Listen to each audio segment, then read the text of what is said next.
Well, good afternoon, everybody. Oh, that's a bit loud, sorry. Welcome to the greatest snooker arena on earth. We are edging towards the climax of our first round. It feels like we've been here for months already, especially those of us who were down at the English Institute of Sport for the qualifiers. Huge drama there, and the players that came through qualifying thoroughly deserve their place on this famous carpet. Right, so really looking forward to this afternoon. Any Scots in this afternoon? Yeah, oh, it's going to be a bit spicy. England against Scotland, both sides of the arena. Snooker's Calcutta Cup. I tell you what this is brutal. This side, this is proper snooker gravy first round. This is good enough to be a final.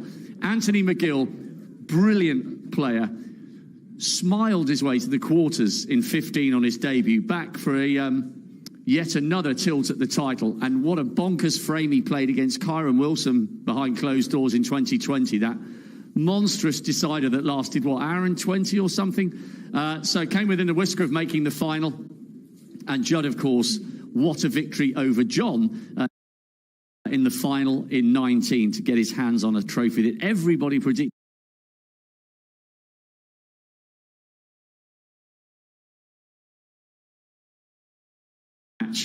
Anyone's to win, anyone's. And over here, anybody from Yorkshire in this afternoon? Right, you're going to have to give your boy a little bit of a cheer because he's got a metaphorical mountain to climb. But David Grace, by the way, went to the qualifiers. He's had a tough old season on the table. Had to win his first match just to stay on tour. So he's come through 3 brutal matches. Yes, he's up against it here. He's earned the right to walk down the stairs for the second time. His previous appearance was in 17, and I think he took 6 frames off Kyron Wilson. So you never know. You've got to give him a big cheer when he comes down because funny old scorelines can get turned around. I was just talking in commentary this morning with Ken about how Stuart Bingham was 8-2 up on Graham Dott, and that match ended up going all the way to a decider a few years ago in the first round. So you never know. And he's up against the 3rd most decorated player in history, John Higgins, winner of 31 ranking titles, 8 times a World Championship finalist.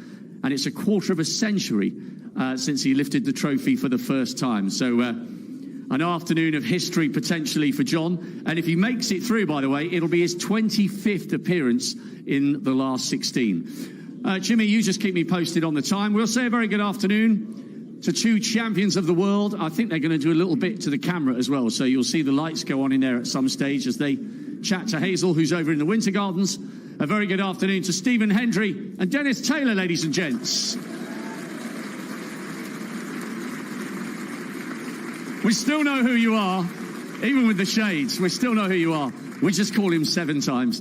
And ladies and gents, well, we feel like we've been waiting. He still hasn't played the first instalment of his first round match. That is coming tomorrow. So we've been benefiting from his dulcet tones and his expertise in the comms box and in vision. What a build-up he's had to this year's World Champs, doing the ITV double, winning the Players' Champs and the Tour Champs. He's in fine form and he's won the title before and been in multiple finals. A very good afternoon, Sean Murphy.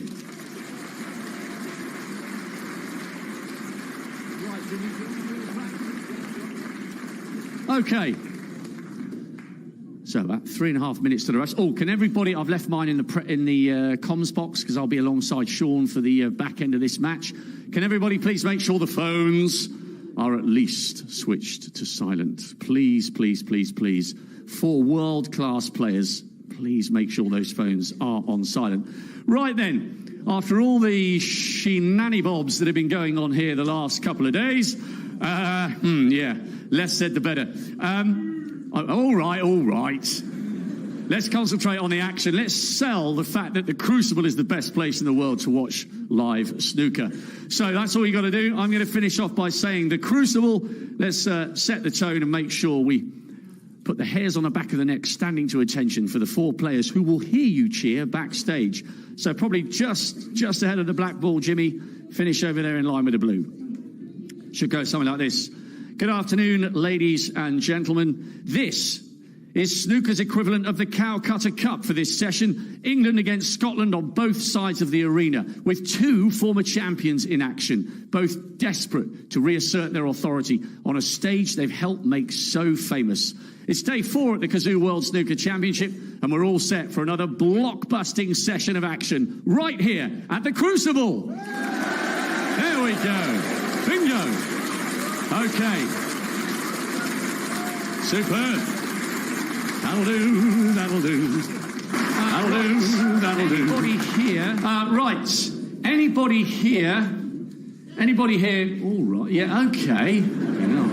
He's had 2 pints on a Tuesday off work. They're the kind of people who fall asleep after 4 frames. Right. Anybody here by the name of Martin?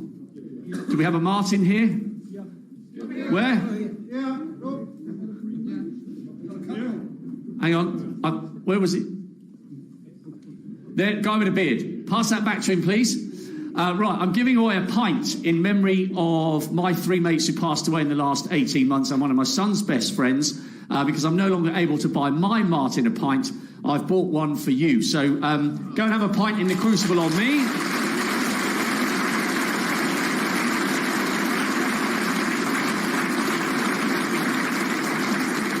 Get someone to take a picture of you toasting my mate, and you can find me on Twitter at RobWalkerTV, and have a little look. I'm doing John O'Groats to Land's End in memory of the 4 boys in June. Part cycling, part running. You'll find it on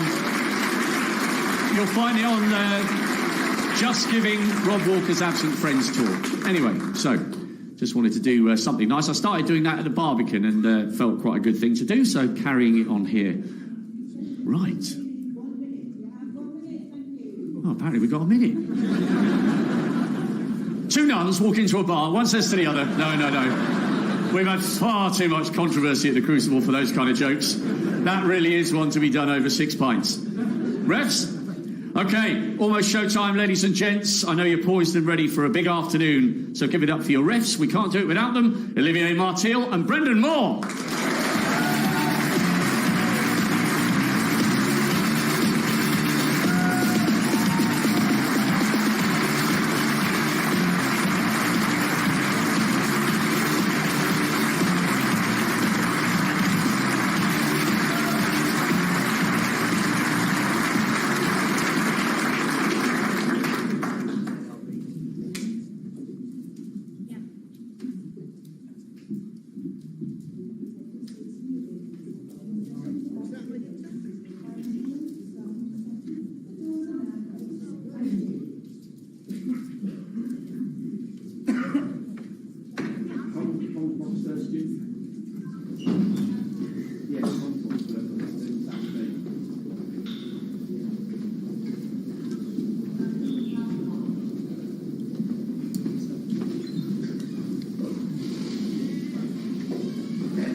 Good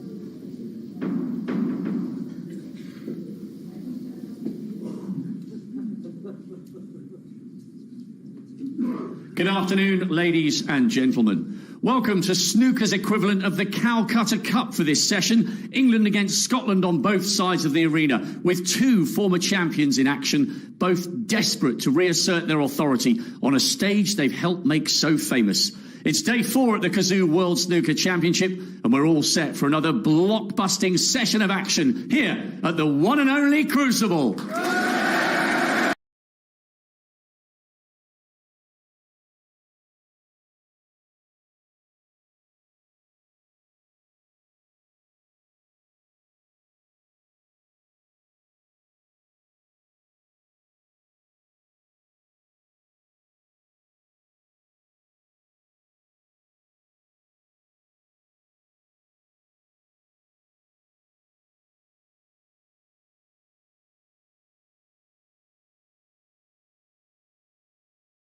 Relief. Here comes Yorkshire's very own David Amazing Grace.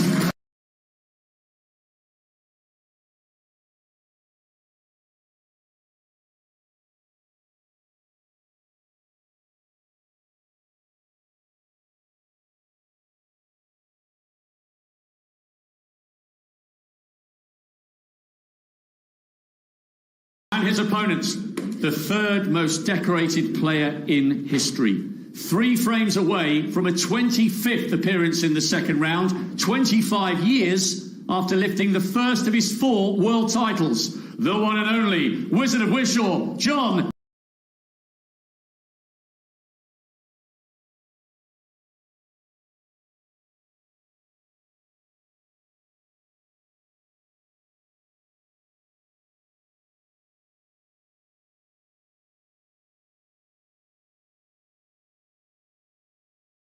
Player emerging for his 9th consecutive Crucible campaign. Quarter-finals on his debut, remember, made the semis in 2020. He has the perfect temperament and talent for the sport's biggest stage. Give it up for the Glasgow Gladiator, Anthony.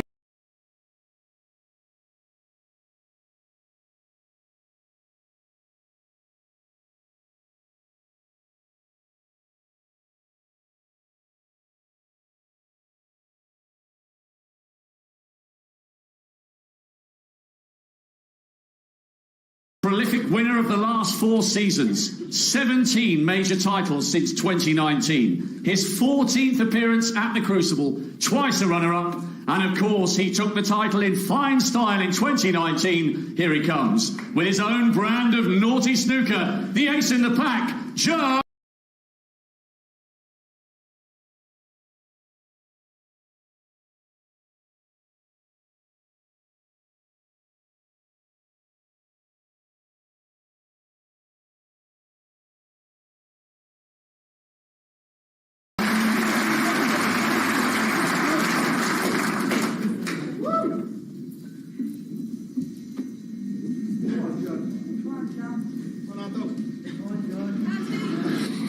Yeah, we're very lucky indeed, Hazel, to be sitting here, and for me to be sitting next to the 7 times champion of the world. I'm really looking forward to this afternoon.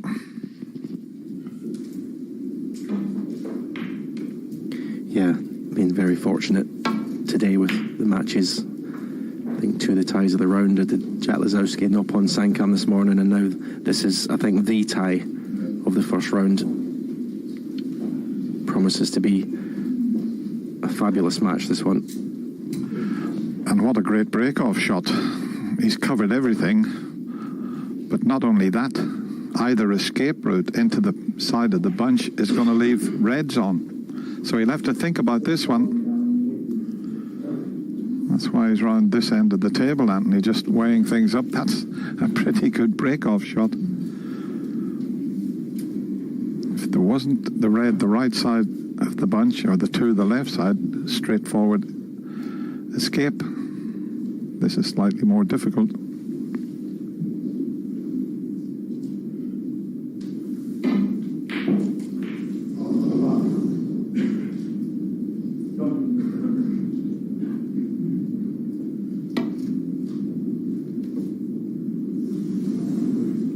Foul and a miss. Judd Trump. So difficult that he tried the two-cushion escape. Better missing it altogether with the first attempt than just careering into the red. He's trying to hit on the edge. If he hits that full ball, he'll leave Judd in amongst them. If you could get that break-off shot every time, Stephen, it would be a big advantage. Yeah, it's Vicky, can we check that, please? pretty much the perfect break-off.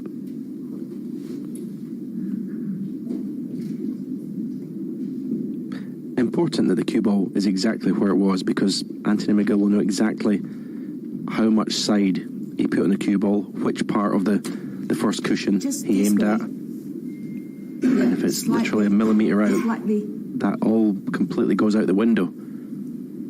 So in order for him to know exactly where to hit it and how to hit it this time, the cue ball has to be exact. A bit more. This way. Slightly on the... Towards you? Yeah. Bit right. Bit right. Right. Just a fraction, but... Bit more. Bit more. Just a little bit. Yeah. Yeah. Is that okay for you? Yeah? Judd? Yeah, that's what he wants to do. He doesn't want to hit the red full ball where I've got the end of the line. He wants to hit it on the right as we look at it. But I think the white's more or less perfect. He's played it well.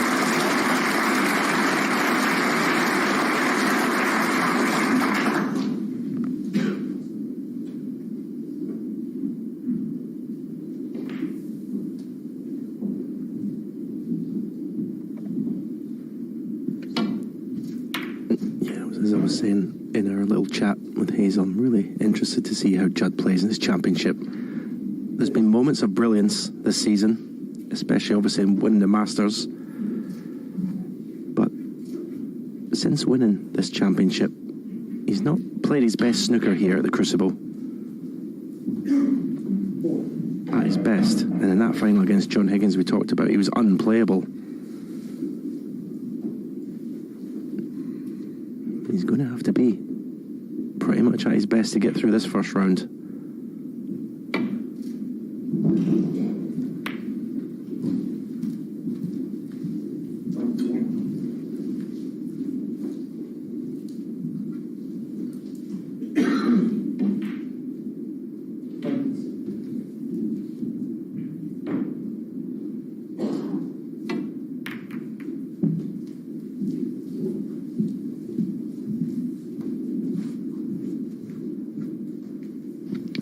Yeah, I don't think the head-to-head plays a big part in this match.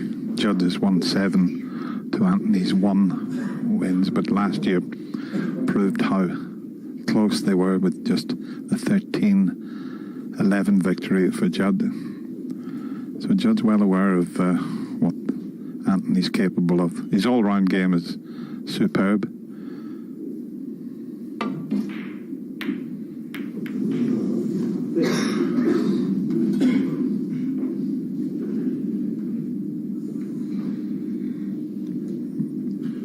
There's one red that will go, and it's a Judd Trump special if he's going to take it on. The one to the left. Now, what's this shot? In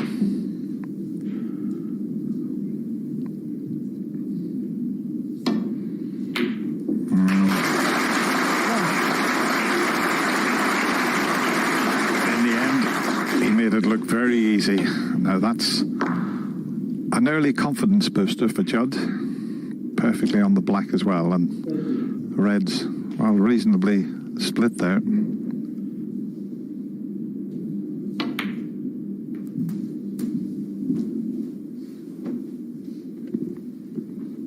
Didn't quite get into the cue ball there, so he's bridging over 8. This red. It's still doable, I think. It's to play for the black to the same pocket. But no. That is a... Trump, 8. It was a very tentative piece of cueing. It was awkward, but it wasn't that difficult. And I didn't detect a kick, but he indicated with his hand that maybe he did get a slight heavy contact.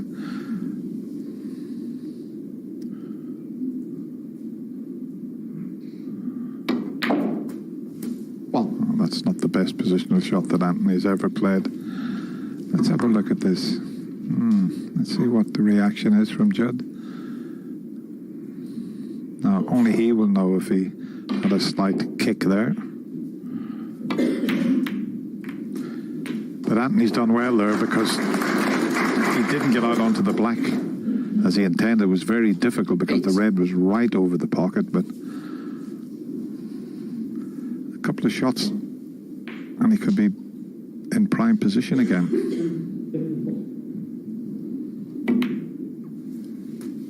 As long as he gets the correct side of the blue. 9. And that's just about perfect.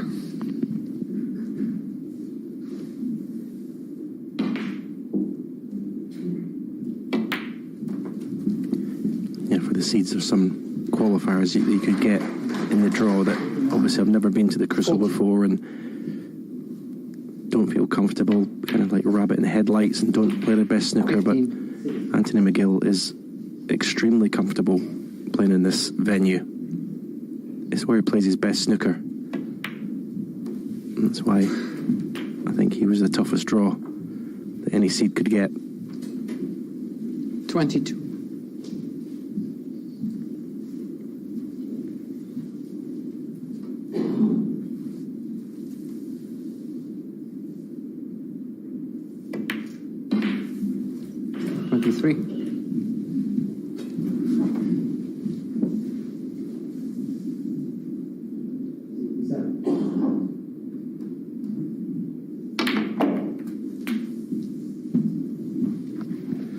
Oh, this could have turned out a little awkward here. Is he on this red? It's tight. Yeah, it looks as if he might be able to make that. He'll be running through, and with the red up to the right of the blue, it doesn't matter how he gets on the blue. You just got to make sure he's playing it with a little trace aside, so it's not on directly without applying that little touch of swerve. And see where he's striking the cue ball? That's just to bend it slightly. He's overdone it. Amazing. Anthony McGill, 30.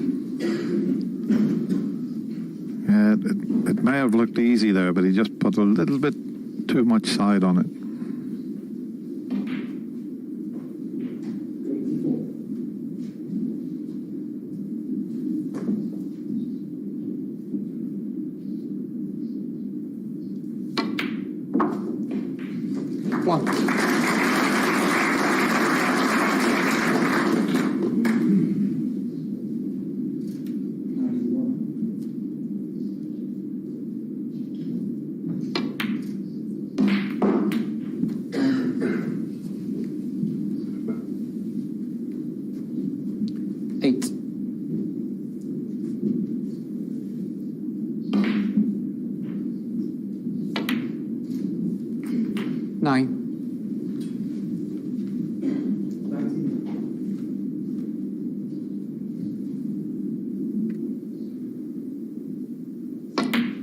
When Judd's at his best, he intimidates opponents. Get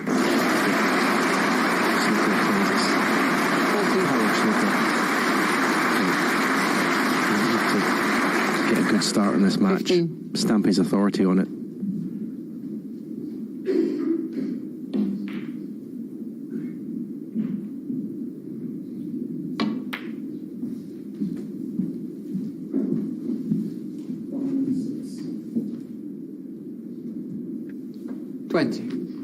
Yeah, we talk about natural players. You're looking at one that is a complete natural, does it all his own way.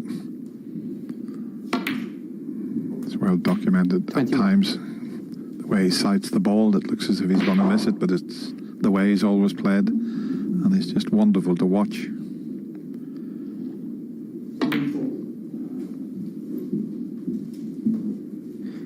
Both these players were practicing last night when I was in the studio with 26. Rishi for the evening session. I have to say both of them were cueing beautifully.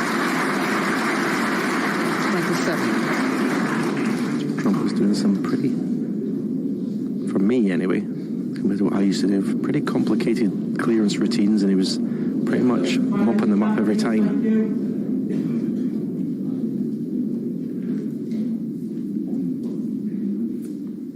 Anthony was just setting up frames and just playing frames as you would in a match. I say both players looked very sharp.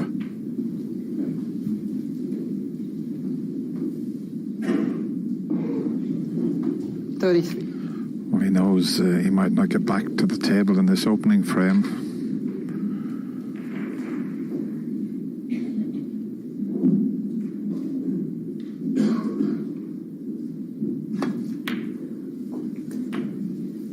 Thank you. 34. It's just about okay. Could have done with just going a few more inches. But he's got that red up to the right of the blue to play on also.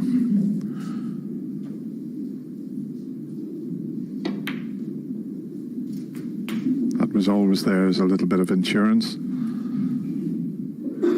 41. 3 reds, the left side of the table. They're all available if you can get the white in the middle of them. 42. So we can put the white exactly where he pleases here. You can leave them into at least 3 pockets. Just have a look where the white finishes. If it pulled up a little bit short, he's got the one into the right middle. 47. If it goes a little bit further, the one into the left corner. So anywhere around there was always going to be perfect.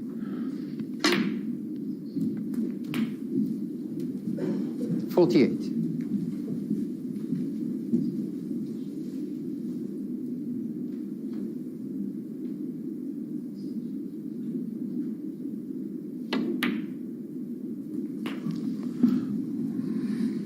Well, that didn't go in the center of the pocket. 55. It's safely in. Just wobbled a little bit.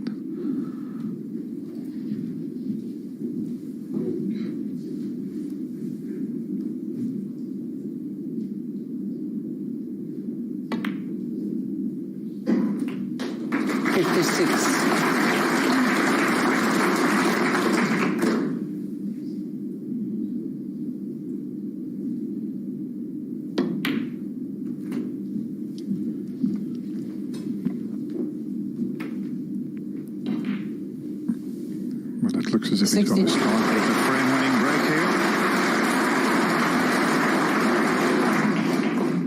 here. 63.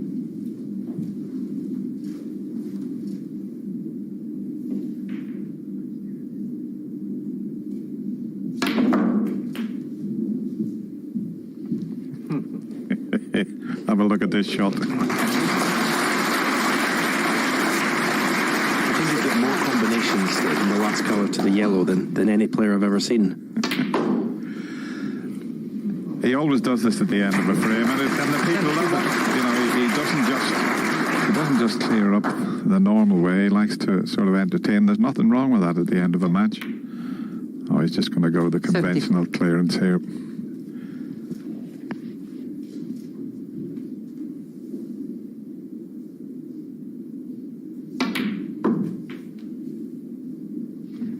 We might get 78. One here around the angles. Lots of side. Yeah, that one nearly rolled off. 83.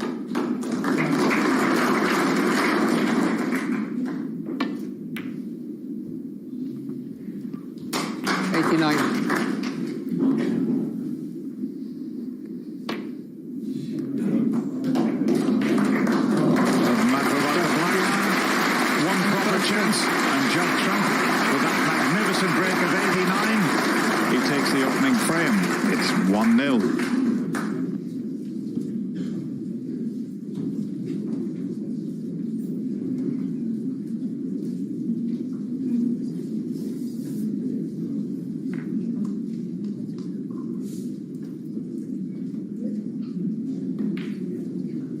Quietly as possible, please. Thank you.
Switch it off, please. Thank you. Thank you. The second frame, Anthony McGill to break.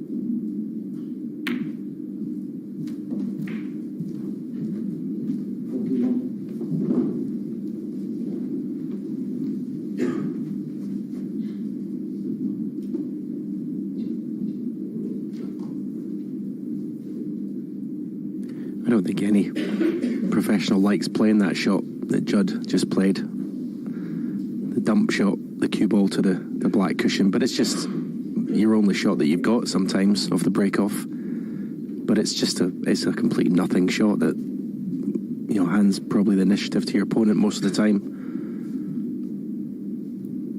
It's just one of those situations where you got no alternative.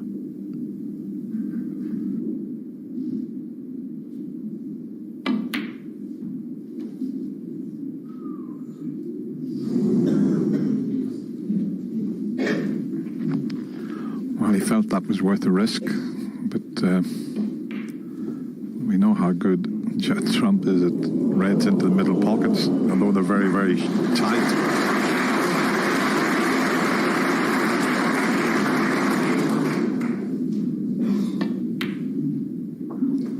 Oh, the white needs to pull up, and it has. Yeah, you can't afford to leave them for Judd. I mean, he took a calculated risk there at the double, did Anthony, thinking that red was a bit too difficult, but the way Judd pots, there's not much safe on the table. Six. Particularly frustrating with that break. He's obviously in stroke and good rhythm. The last thing you want to do, although he's missed that red, which is surprising. I was going to say the last thing you want to do is let him straight back Judd in, Trump, but 6. you'll be annoyed at missing that red, Judd.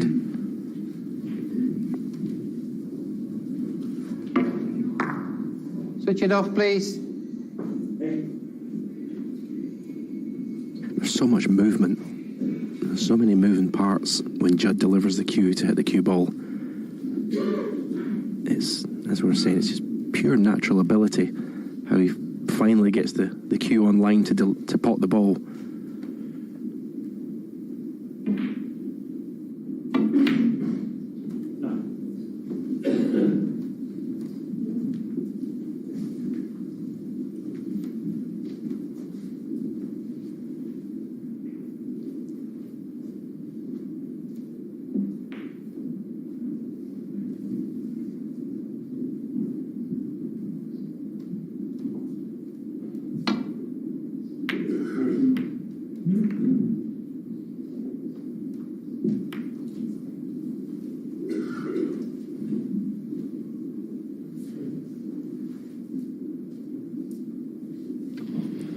Always annoying when you catch a ball colour and knock it onto the cushion. Just messes the frame up a little bit.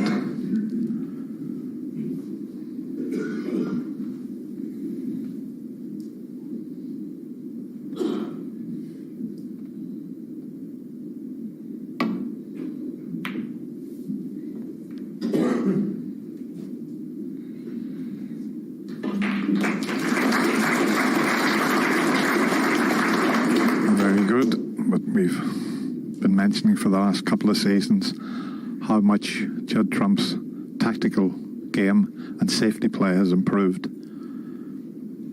He's developed a good all-round game and still retains that brilliant attacking style that everyone loves to watch.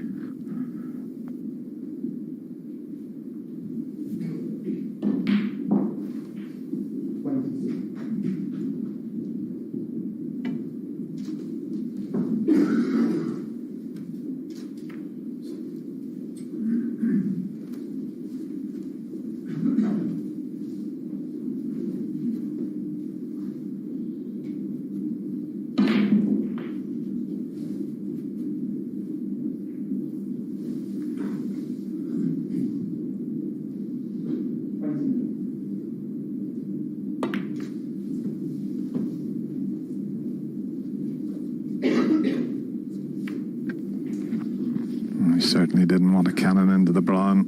He's left another longish pot. And we've seen what he did in the opening frame.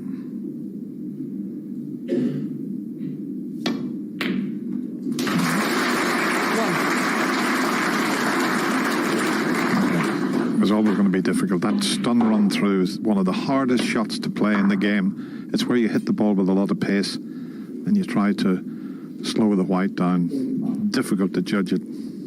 Didn't quite come off that time.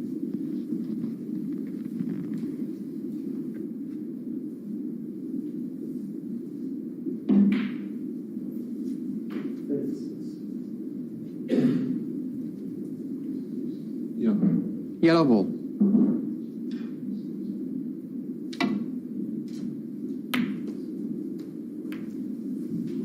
Judd Trump 1.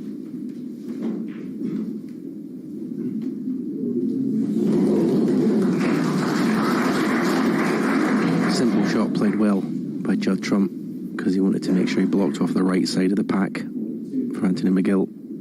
The safety shot is trickier this side because of the red in the left cushion.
This rate's just off straight, and I think it is. Judd will have a go at this. There you can see it.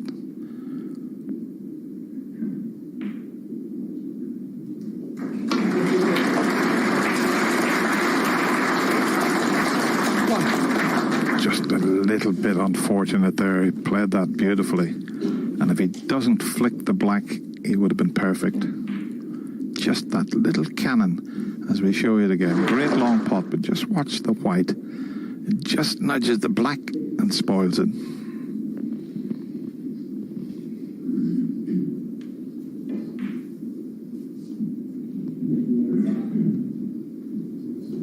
Judd Trump 1.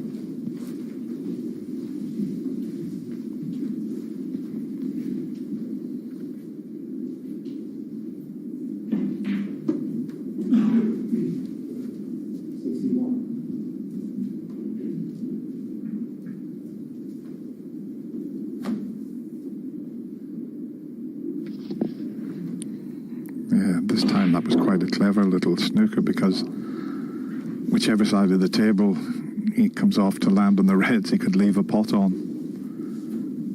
So he's got to be precise with this.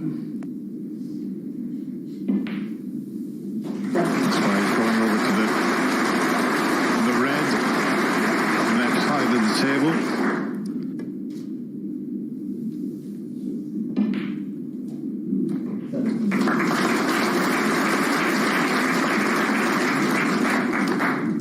Clever. Not a lot of players would have thought of that escape.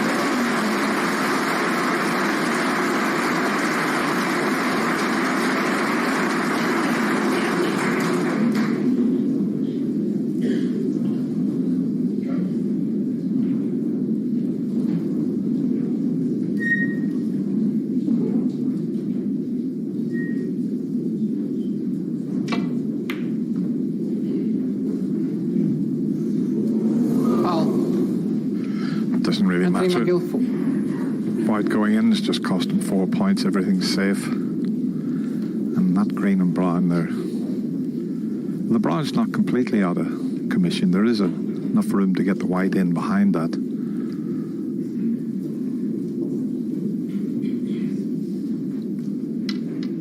What you'll be playing is as if you're trying to get a little cannon onto the brown. Otherwise, you've only got the yellow to play in behind.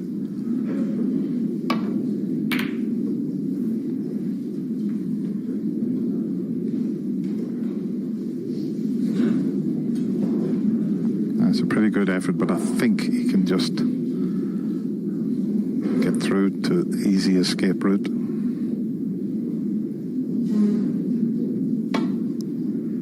It was amazing, that shot. It looked like he was going to hit the yellow, didn't it?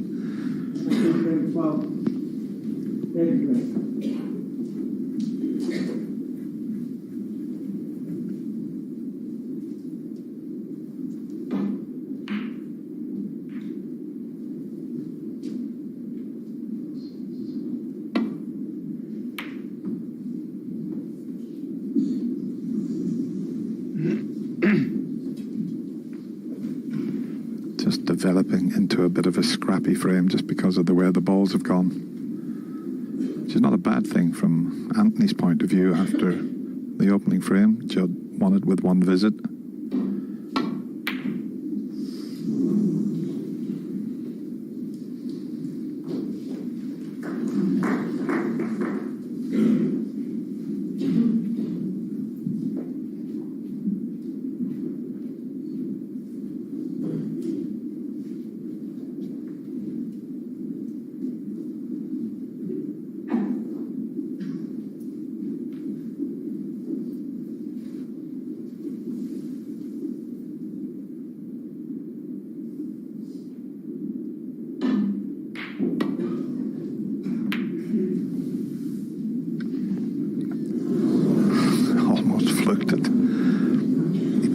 Snick, missed it completely, and you always get a nice little smile from Anthony.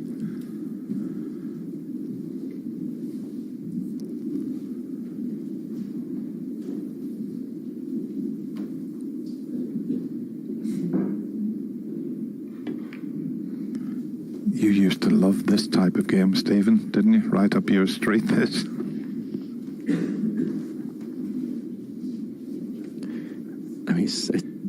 You're absolutely right. I mean, if you look at it, okay, Anthony's not been in amongst the balls a lot, but you look at the average shot time, 37 seconds versus 18. I mean, this frame is really any rhythm that Judd had from the previous frame with that lovely break he made has definitely been affected. This kind of frame.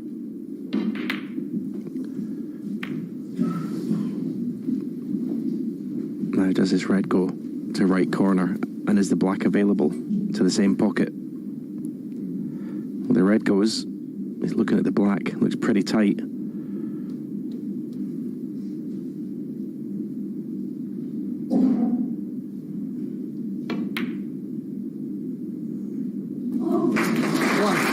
Black goes, decent pot. His rhythm would have been affected by this scrappy start to this frame.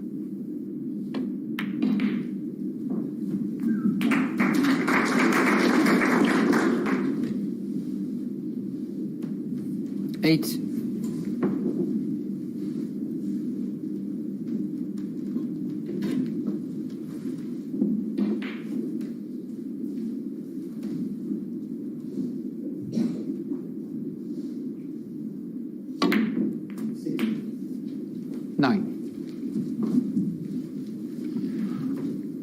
Not a lot available just yet. 3 accessible reds.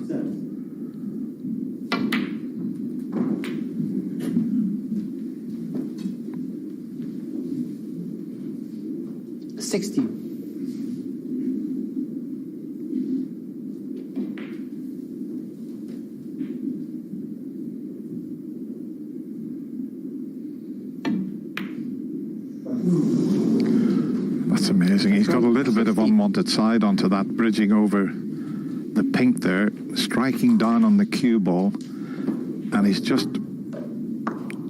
put a little bit of side that he didn't intend to, and that just threw the white offline. So let off there.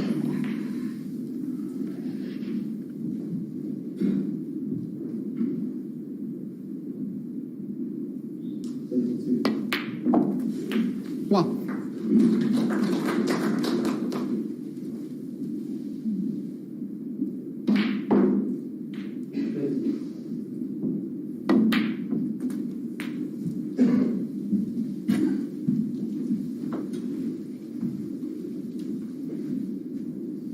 Eight.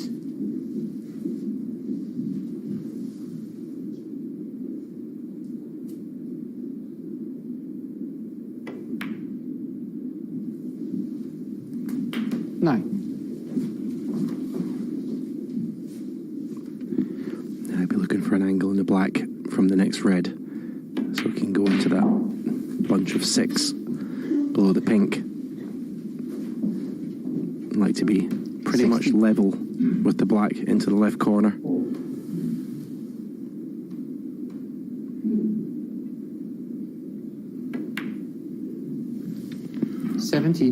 Yeah, he'd like to go into the left side of the reds because of that one that's near the middle pocket. That's a bit of insurance that would always be available. He doesn't want to just screw into the middle red there and get stuck in that little triangle of red. So it's a key shot, this.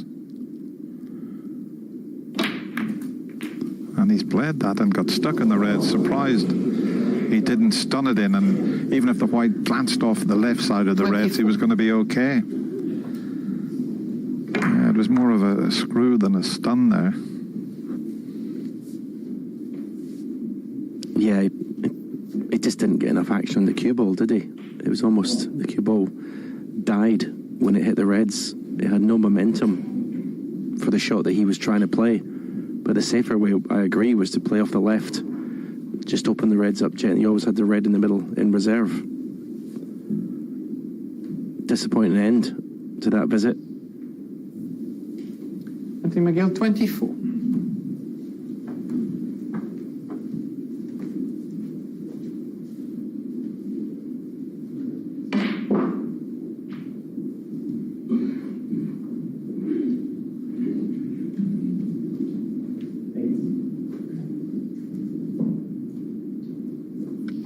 He's just looking at the both reds, the one to the right of the blue, the one to the left of the yellow. They're causing quite a problem with the safety shot here. You've got to certainly cover the one that's near the right middle pocket, and you can't leave the white in such a way that he can take the one to the left of the yellow.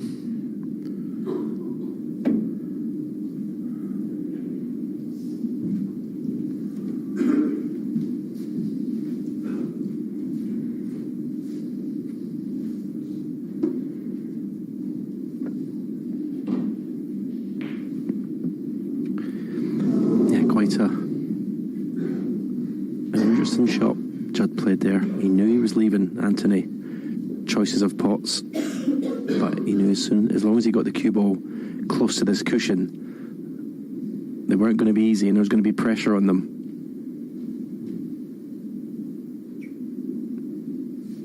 A lot of players might have been tempted just to play the same sort of shot that Anthony played, just tip into the reds, but aggressive shot, putting pressure on your opponent. He's playing this, well, it looks like he's playing cushion first.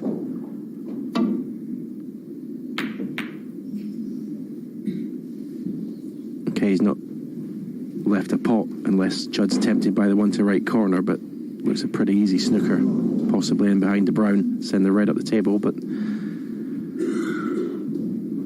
yeah, that looks like the shot he's going to take. The red to right corner is the right one, but he knows if he misses it, he's leaving Anthony a chance. But this is the right shot.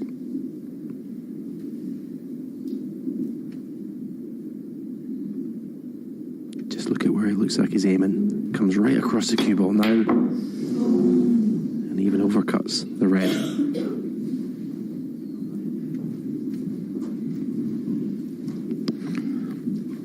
Yeah, it's something he's always done. He corrects it when he delivers the cue through. It's a bit unique.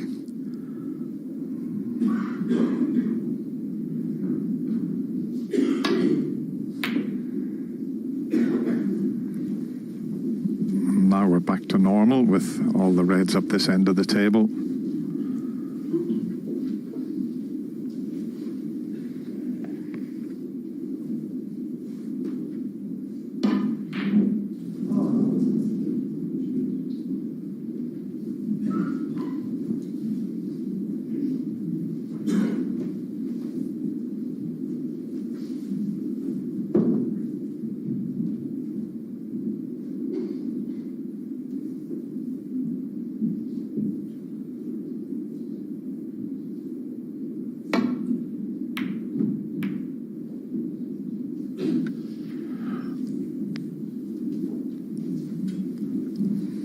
That might not be as bad as it first looks. The red's gone near the pocket, but the black won't go into the right corner. And he's looking at that. I don't think that goes. And the pink is hampered because of the red to the left of it, so he'd have to get quite a bit of action on this. Well, let's see what happens here. This is very interesting.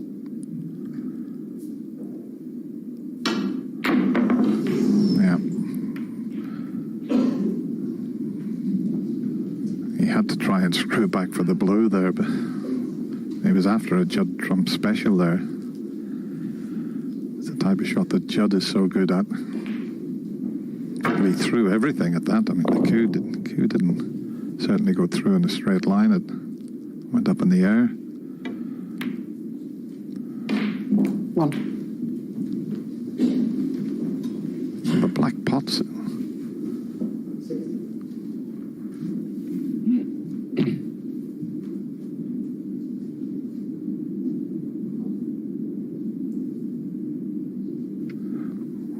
I thought the black didn't pot the way Anthony took that red on Stephen.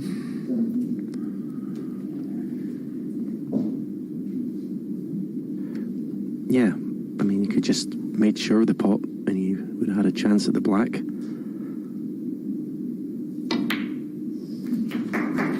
looks like he's gifted this frame now to Judd Trump.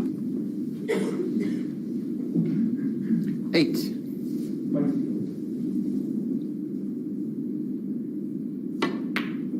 Nine.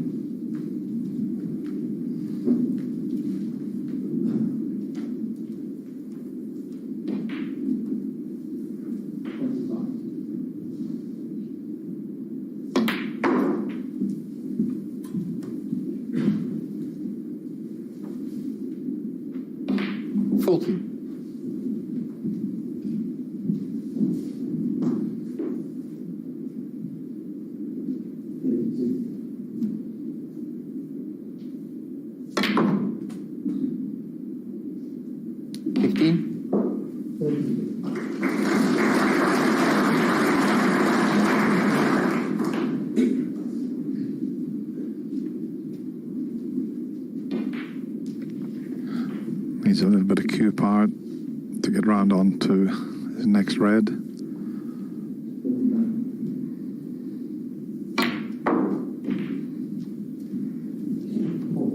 This could spoil it, the cannon on the red. 20.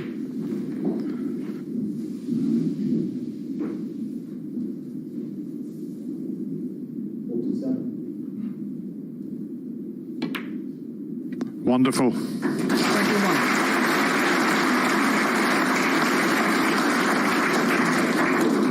Much more difficult than it looked, that one.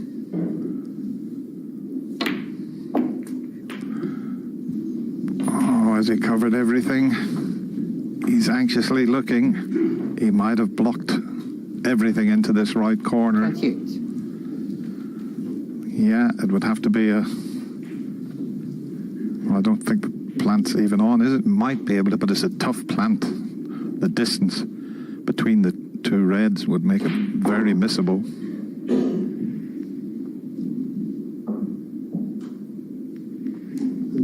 What you do is you pick the spot on the cushion where you'd have to hit the first red so that you could give yourself the angle to make the plant. That's what he's looking at. Not quite as easy as it looks.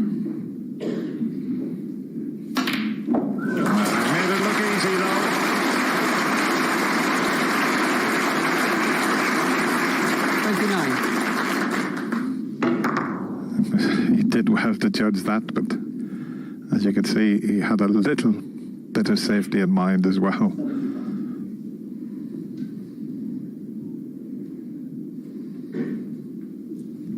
Judd Trump, 29.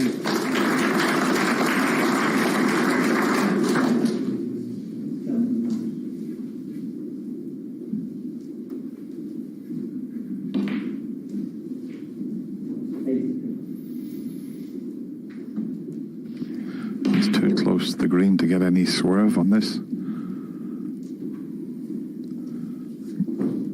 He'd have to be able to swerve the wide up past the middle pocket.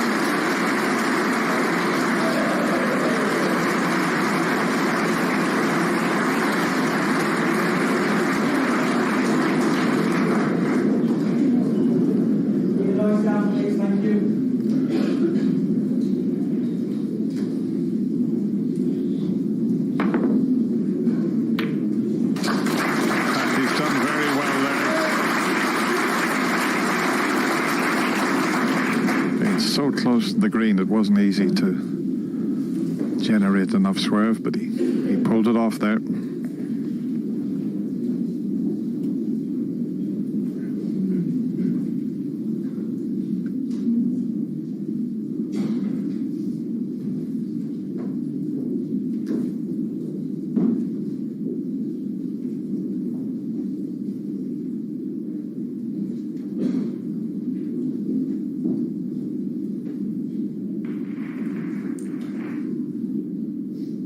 Twice across the table here, trying to get in behind the brown. Well, he's taking the pot on. I thought he was coming thin off the red. That was a dangerous pot to play. And what a pot it was. I thought he was going to play the left side. Fabulous pot. A bit unlucky not to be in a colour.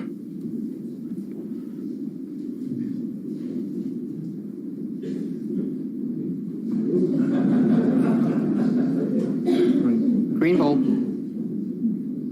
Thank you, Greg 30. Judd Trump, 1. Well, Anthony was in a spot of bother the last time he was at the table. This is equally as difficult. He can get to the side cushion this time with a bit of swerve, but where is he going to knock the red to? It doesn't matter how good you are. Whichever way you try and get out of the snooker, you need a bit of good fortune to knock it safe.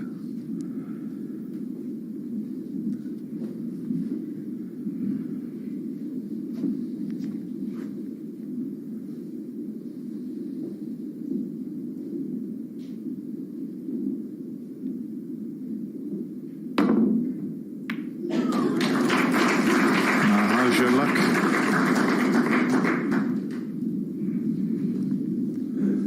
Oh, that's a thin one.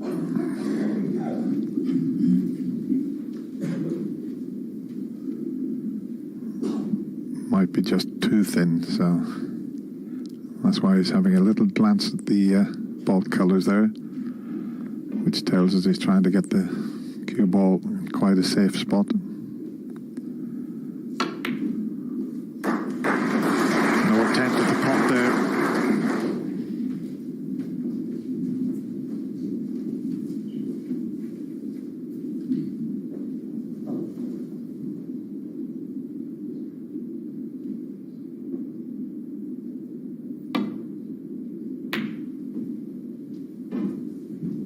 This is a good shot.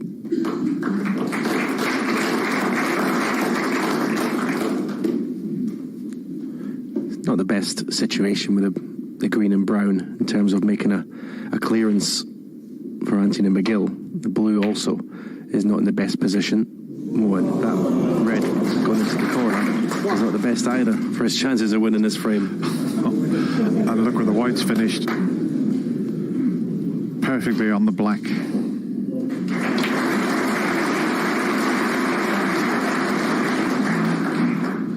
Well, what a way to win a frame. A stroke of good fortune there, but 10.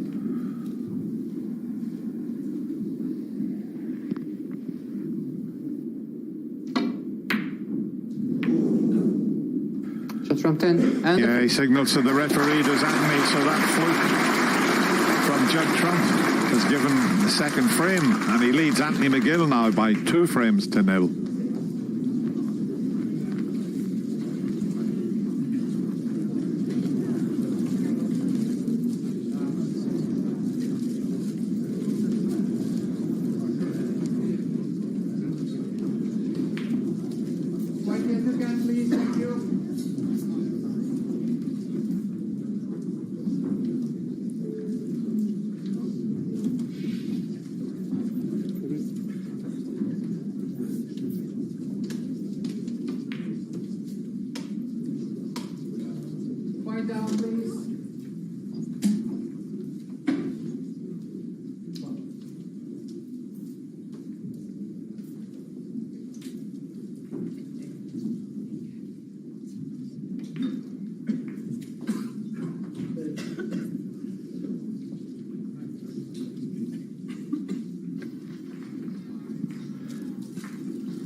Wonderful career from this player who has entertained fans all over the world. One of the most popular players in the game to watch.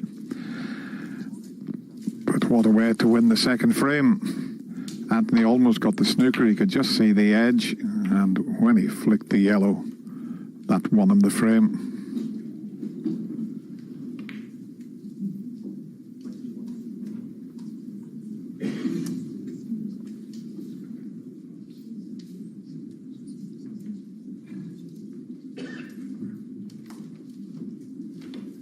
thank you. 23rd frame. Judd Trump to break.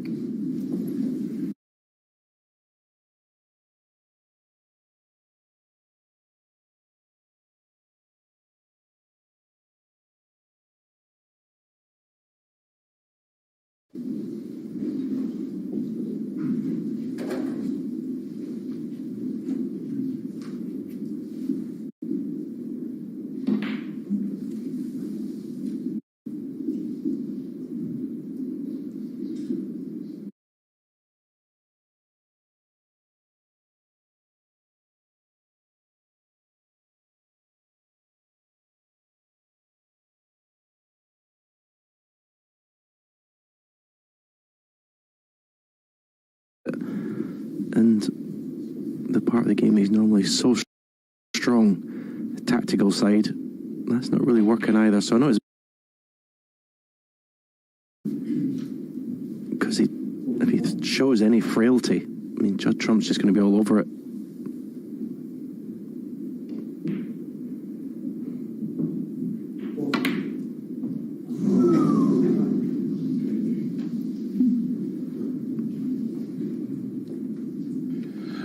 Yeah, he screwed back there to be on the black and leave it safe, so Anthony'll have a little look to see if he can pot a ball. If he can't pot one direct,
got it back up into the safety area. Okay, there would have been a couple of possible long pots on, but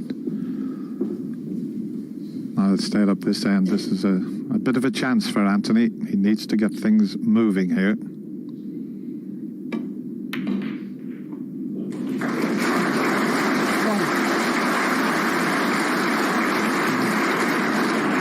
this is a good chance.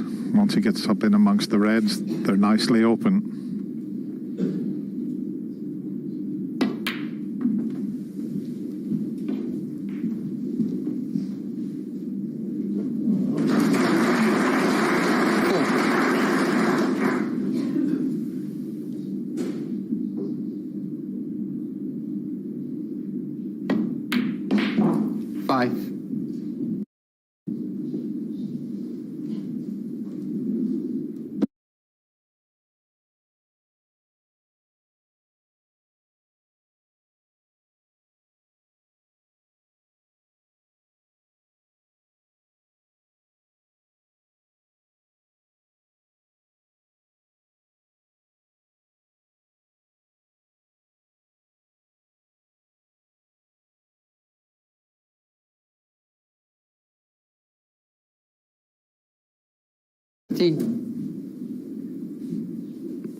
And there's another delicate little 27. positional shot.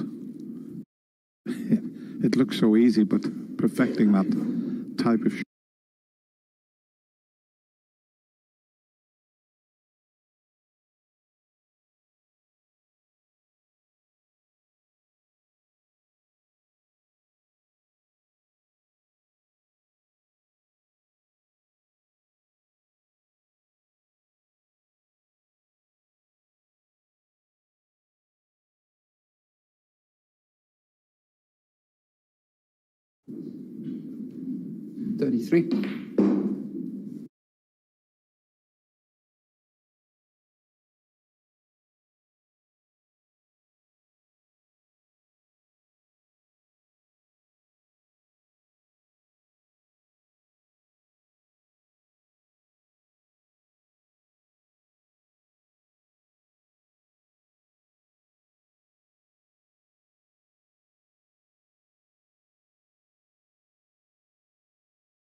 A bit of noise there. Used to hear with the two-table situation. 39. There you see the unique and fabulous Crucible Theatre. 40.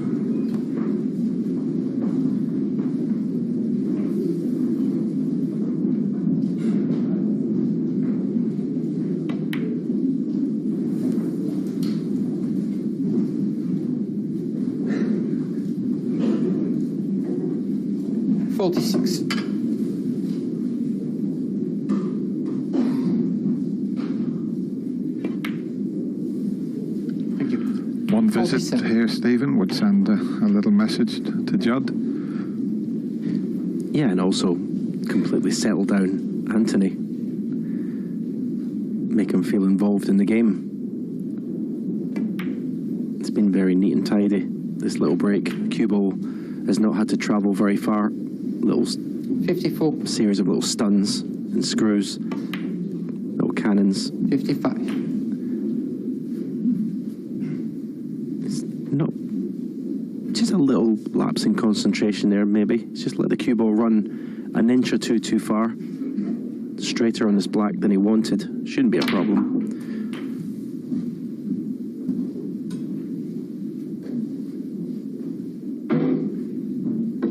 $62.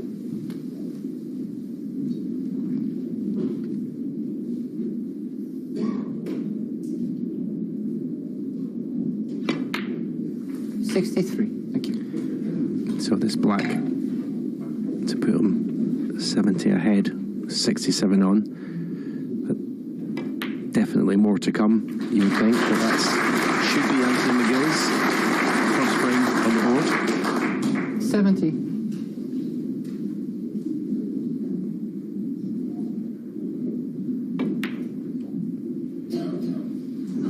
$71. I don't know what he was doing there.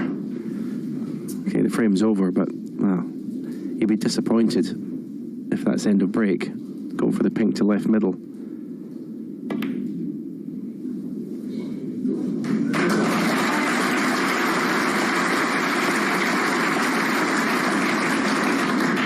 $77.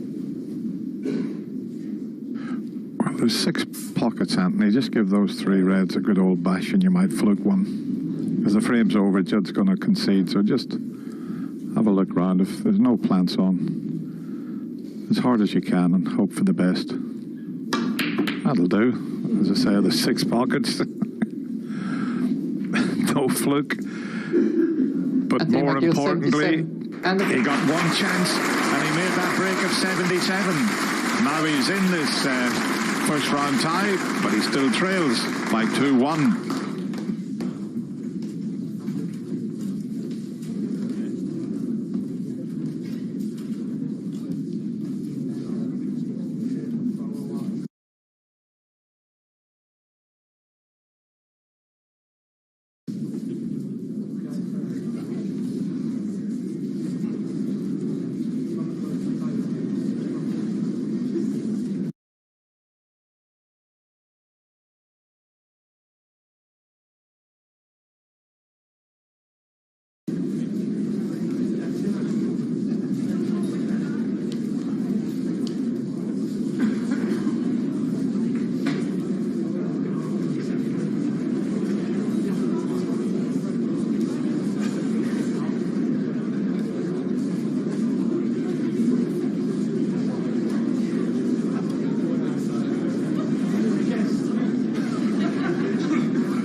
Thank you.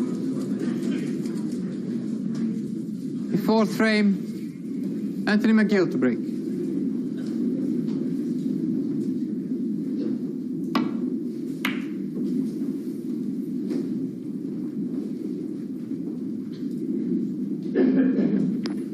Thanks, Hazel. And the players now, there's no distractions, just the one table in action. There you can see it.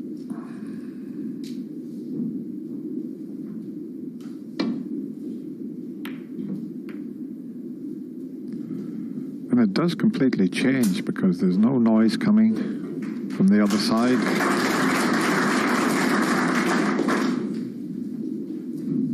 When you get to the one table right in the middle of the crucible, that's when it's at its very best.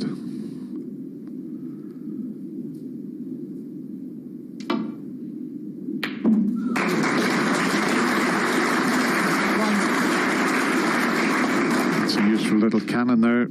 As we show you it again, just flicking the red. Has left himself on the blue. Okay, is the wrong side of it, but there's a couple of reds still available. The one at the back and the one to the left of the bunch. This looks good. But the black's off at spot, pink's tied up. Not an easy chance by any means. No, I think that was a chance to go into the pack from the blue there. Run inside in between yellow and brown, the other side of the table. Just to, if for no other reason, to try and bring the pink into play, because the black's out of commission. 7. Now this is a much more difficult shot to get a good contact on the bunch. Missed the pink.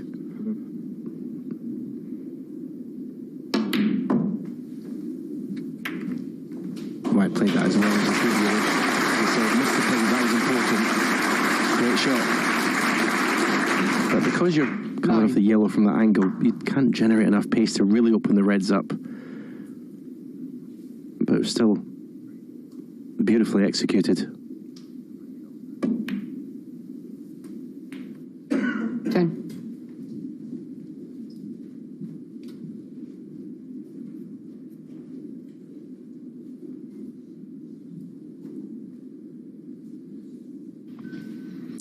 There's the average shot time, but one of the frames was quite awkward. They were having to take a bit longer than normally. This is the last available red. 16. Oh, maybe the one near the pink spot goes. Yeah, that's 2 reds that are available. And he's on both of them.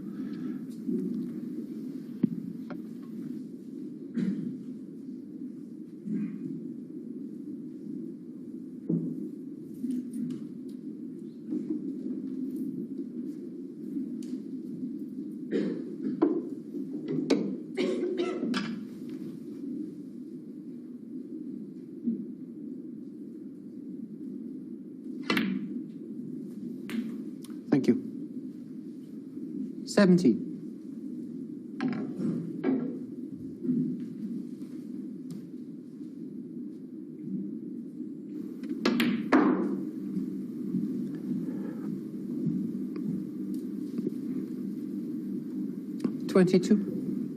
This looks to be the last red available. Maybe one directly above the pink possible to the right corner, but I think he'd be looking for an angle on a colour from this red to go into the bunch. So again, 23. preferring the yellow, and he couldn't have picked up the cue ball with his hand and put it any better. Big target. Go ahead, Rod. Stun off the cushion, left-hand side. Rod. Didn't play that one quite as well as the last one, but he's delighted with the result. 25. Yeah, it turned out okay. Didn't quite get the cannon as he intended, but it was well executed, as was the previous one when he opened them up. And all of a sudden, he's kicked into overdrive, has Anthony McGill.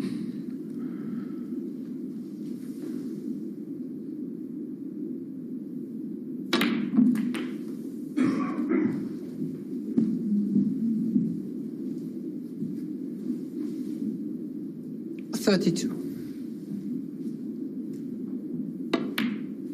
33.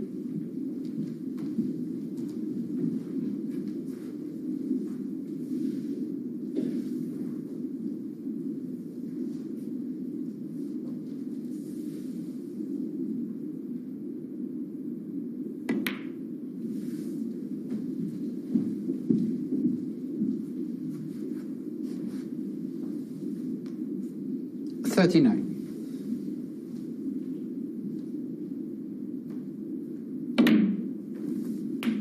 40.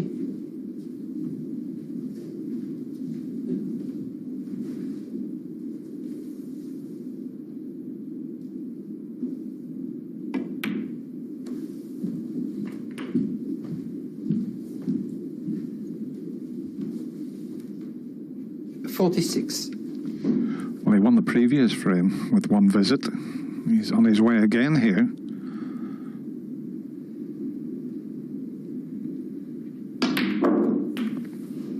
It's been very entertaining. 47. Okay, one of the frames went a little awkward, but both players now look to be queuing extremely well. Unfortunately, this time, he's come up a little bit short with the cue ball.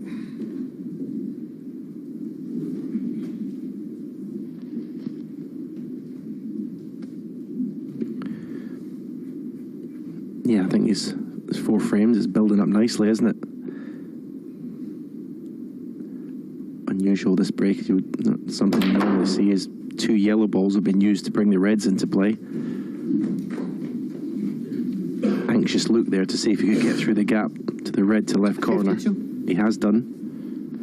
I'll tell you what, Stephen, that blue was almost dead straight, and he forced that angle with the power that he put into the shot. That was very good. Yeah, I think that's the beauty of these cloths that the players play on these days. You can generate unnatural angles almost.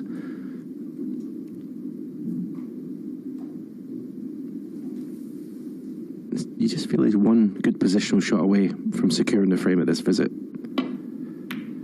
Decided to play for the 53. black. That was a lovely shot, actually. Played with a lot of drag. You think this black goes in? It's 2 each.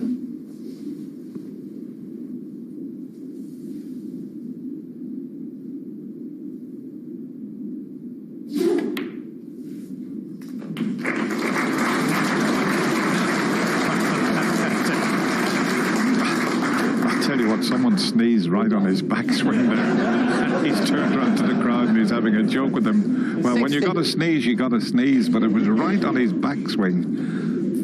Fortunately, the plank went in.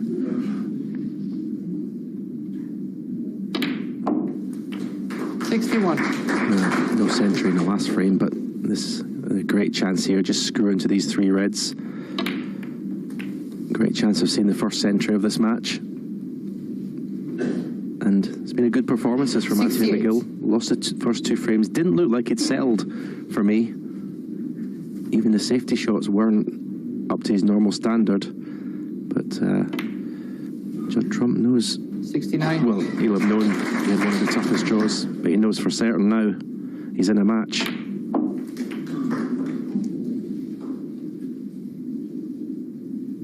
$76.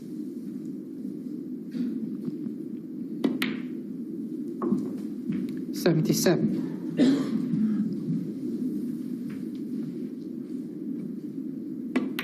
He's just so comfortable here at the Crucible, isn't he, Dennis?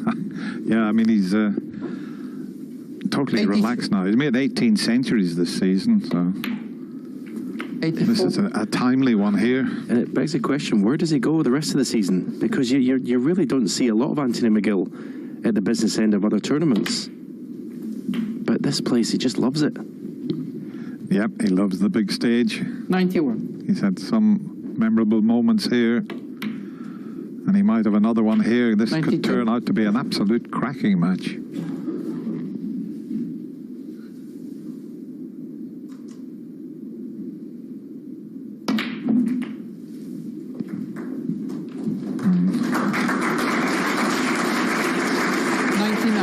Got an applause for the black. He'll get a bigger one when the yellow goes in.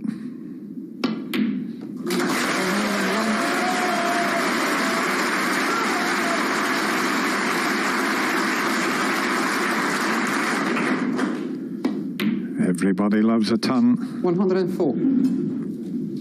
Very timely indeed.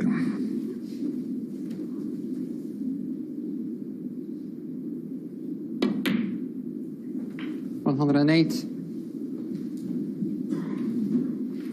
And a Judd Trump shot maybe to get on the pink. No, just a straightforward 113. little screw back.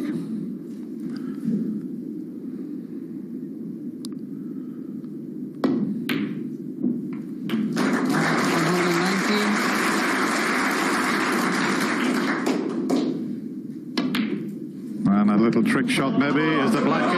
It's close. Not close enough. But they lost the 2 opening frames. But what a comeback from the Flying Scot. All of a sudden, it's 2 frames all as we go to the mid-session interval.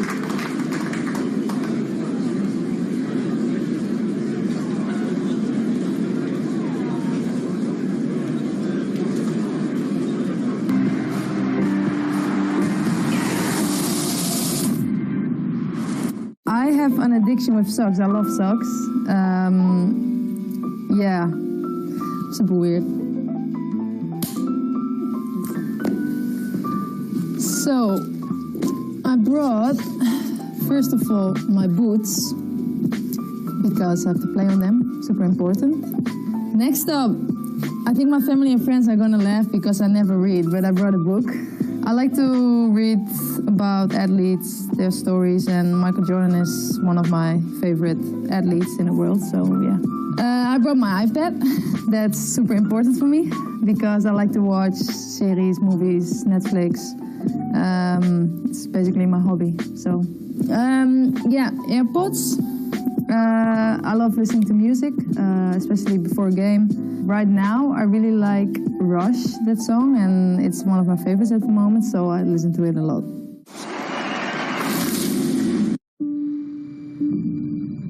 Tough times can either make you or break you. It was tough, but it made me. This was the moment that Anthony Joshua became a major star. I was just shouting at him, like, come on, let's fight, where you running?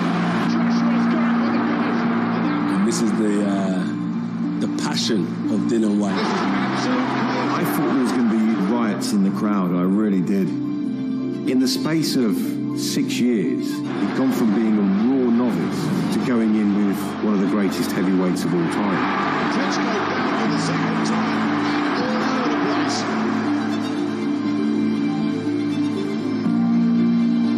You're one shot away from trouble or disaster at any point. You have to dig deep, and they're the type of fights that people remember for many years to come.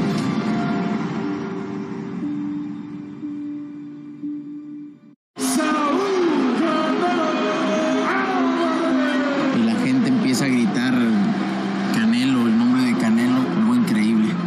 I remember hearing that there's a new guy from Mexico touted to be a great. The crowd is electrified. This kid loves it. You just don't fight Floyd Mayweather at that age. Why would you do that? Y pues al final de cuentas yo quiero hacer historia. Ahí está, mira el golpe, ese. Ese fue un golpe muy importante en la pelea.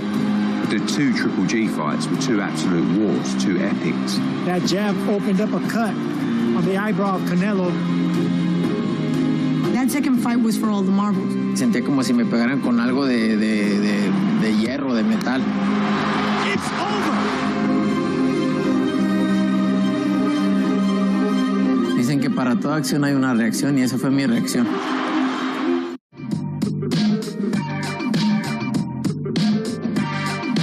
You get this. You're the most Scottish person ever known to come out of Scotland. Or you're a true Scot if you get 10 out of 10. What does crabbit mean? Like, you're moody. Yeah, moody. Do you want to sound more Scottish when you say that? Because I gave you so many clues, could you do Billy Connolly's accent? No. Dirty. Dirty. Dirty. No, Kim. Oh, the women. 2019. So buzzing. If anyone doesn't know, Kim's the most competitive person in the full world. Subtly. Yeah. What Scottish word, question number 9, derives from the medieval Latin word saltatoria? Saltaire. What?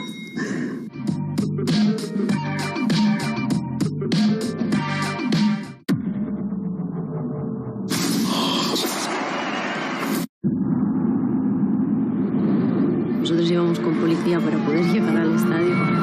Women's teams have always been used to playing in the club's smaller stadiums. Playing at a Clásico in Camp Nou means everything. Most of these players are Barcelona fans. Fue increíble, la verdad. Alucinamos todas. A new chapter about to be written in the history of these 2 famous clubs. Mendoza decides to go for the long range effort. Whoa.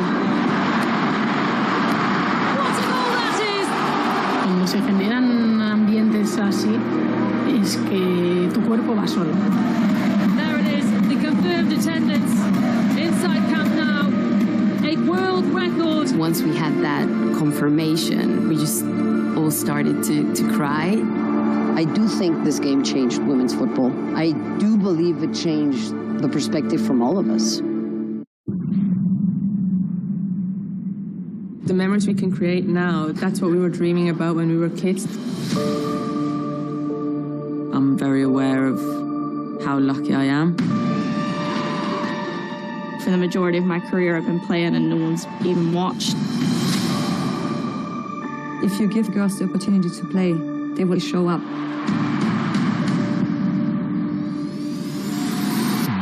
All I wanted to do was play football. This season and this tournament kind of became that 6-year-old that enjoyed playing football again. One day you step out and you play in front of 70,000 people. I'm a 100% winner. I hate losing. I worked so hard. I finally got here. We are now role models for a lot of young girls.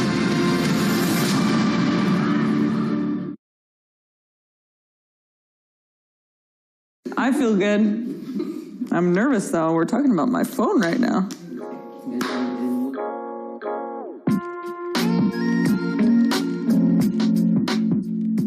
I'm gonna have to check, huh? The last text I sent. What if it's not appropriate? Ooh. I say Wendy at times. Yeah, she can be funny. I think Wendy. She has those one-liners that are really funny. Like that. Like my emoji. I'll open up my snap for you. See? Honestly, like I'm not big. I like watching TikTok, but I don't do TikTok. But me and Dan, we have like a celebration now because of a TikTok. But I can't show you it. I can't. Because it's for our next game, like if we score a goal. I have an addiction with socks. I love socks. Yeah, super weird. So, I brought, first of all, my boots, because I have to play on them, super important. Next up, I think my family and friends are gonna laugh because I never read, but I brought a book. I like to read about athletes, their stories, and Michael Jordan is one of my favorite athletes in the world, so yeah. I brought my iPad.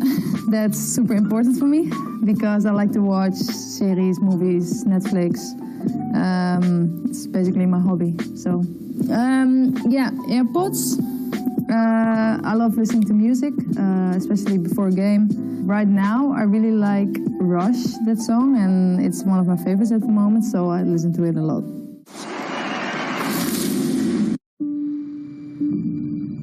Tough times can even make you or break you. It was tough, but it made me.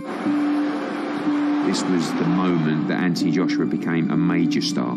I was just shouting at him, like, come on, let's fight. Where you running?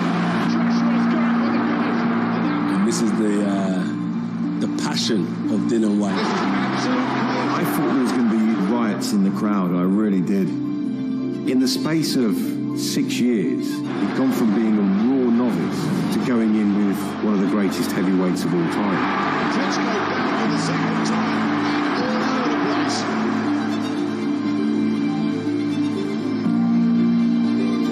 Shot away from trouble or disaster at any point.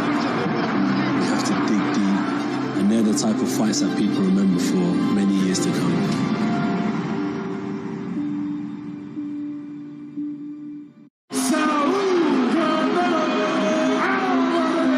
Y la gente empieza a gritar Canelo, el nombre de Canelo, algo increíble. I remember hearing that there's a new guy from Mexico touted to be a great. The crowd is electrified. This kid loves it. You just don't fight Floyd Mayweather at that age. Why would you do that? Y pues al final de cuentas yo quiero hacer historia. Ahí está, mira el golpe, ese. Ese fue un golpe muy importante en la pelea. The two Triple G fights were two absolute wars, two epics. That jab opened up a cut on the eyebrow of Canelo. second fight was for all the marbles. Sentía como si me pegaran con algo de hierro, de metal. It's over. Dicen que para toda acción hay una reacción y esa fue mi reacción.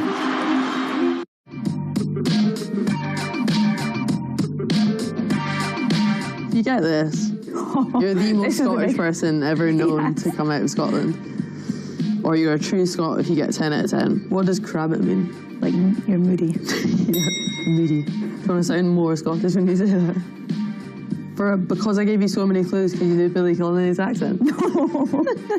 Dirty. Dirty. Dirty. No, Kim. Oh, the women's 2019. So buzzing. If anyone doesn't know, Kim's the most competitive person in the full world. Subtly. Yeah. What Scottish word, question number 9, derives from the medieval Latin word saltatoria? Saltaire. What?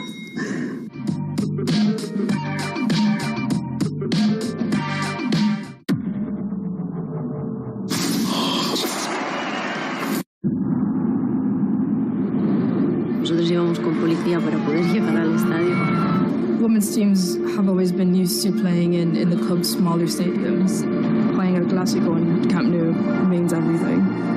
Most of these players are Barcelona fans. Fue increíble, la verdad. Alucinamos todas. A new chapter about to be written in the history of these two famous clubs. Zanoza decides to go for the long range effort. What a goal that is! Cuando se generan ambientes así, es que tu cuerpo va solo. There it is, the confirmed attendance inside Camp Nou. A world record. Once we had that confirmation, we just all started to cry. I do think this game changed women's football. I do believe it changed the perspective from all of us. The memories we can create now, that's what we were dreaming about when we were kids. I'm very aware of how lucky I am.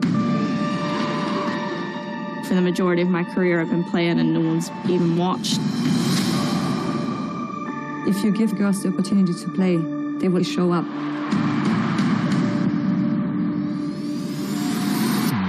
All I wanted to do was play football. This season and this tournament kind of became that 6-year-old that enjoyed playing football again. One day you step out and you play in front of 70,000 people. I'm a 100% winner. I hate losing. I worked so hard. I finally got here. We are now role models for a lot of young girls.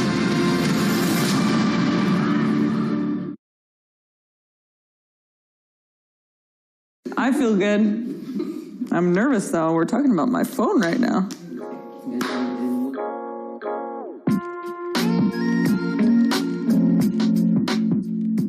I'm gonna have to check, huh? The last text I sent. What if it's not appropriate? Ooh. I say Wendy at times. Yeah, she can be funny. I think Wendy. She has those one-liners that are really funny. Like that. Like my emoji. I'll open up my snap for you. See?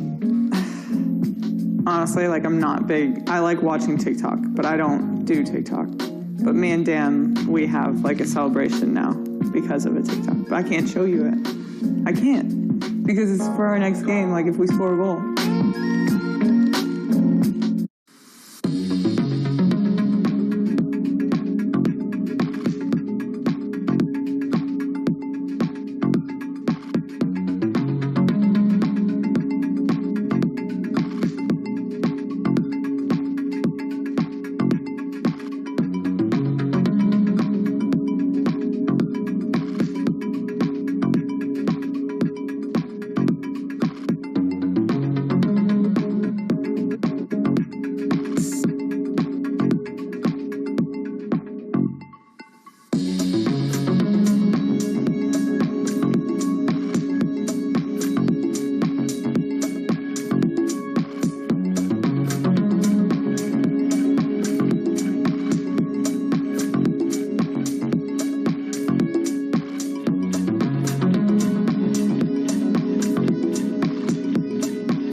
Penalties quickly, please.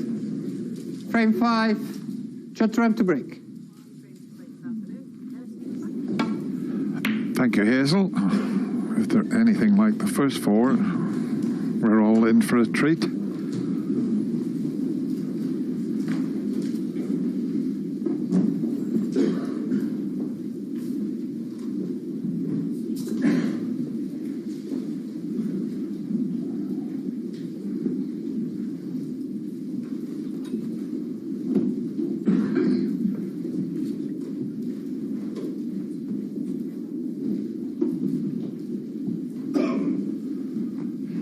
Straightforward escape back down the table, but he doesn't want to push this over the right corner.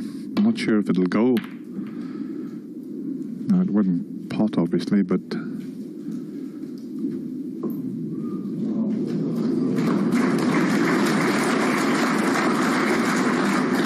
It would have been a bonus had it dropped in behind the yellow. You're trying to get the white onto the baulk cushion with that last type of shot, and he's got the snooker by the looks of things, so...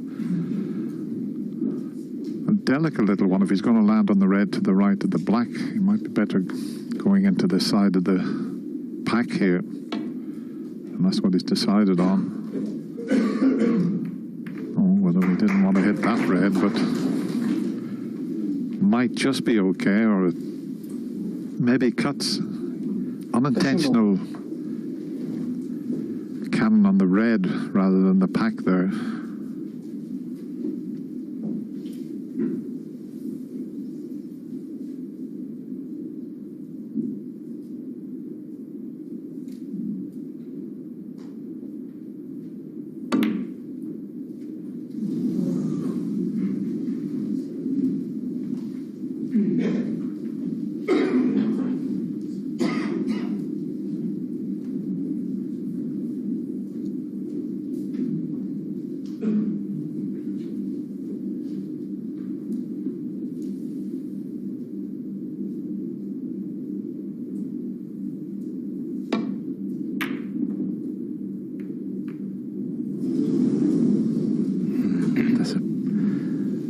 That's just a bad shot for Judd Trump.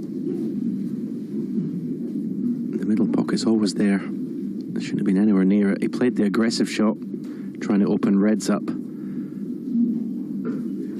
But that's an unforced error.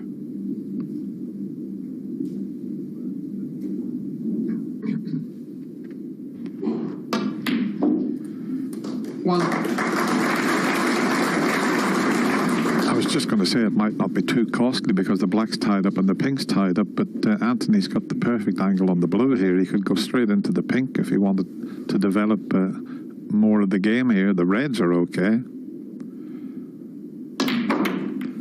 and that certainly has developed them, but he's a bit unlucky. He's still got a long red up past the blue and green, or even that red into the middle pocket, but he's a bit unlucky with the split there. So one good recovery pot needed here.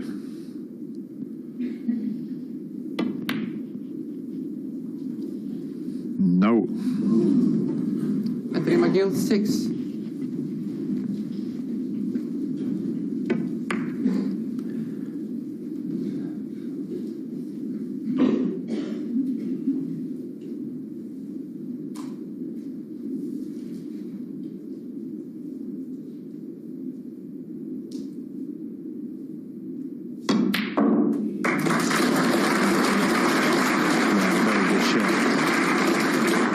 Not only to pot the red, but to guide the cue ball on a path back up for the blue. Short on the blue is no problem, obviously, with the red in bulk. And thanks to Anthony McGill's split of the pack when he was in, the pink's in the open now. Reds aren't ideal. He's got about half a dozen open reds available. 6. But it's a chance for Judd Trump to get his cue arm going again. Basically sat out frames 3 and 4.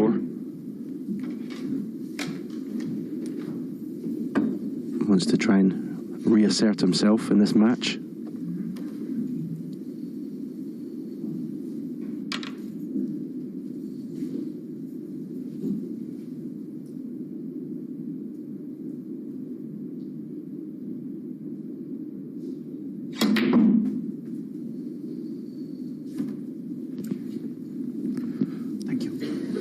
That's okay, because of the red to the left of the two that's near the pink spot. He didn't want the white anywhere near the cushion, but he can drop the blue in and be nicely onto that red for the left corner. It's not a good chance just yet. As Stephen mentioned, he opened the reds up and he brought the pink into play. But he didn't drop on a nice one.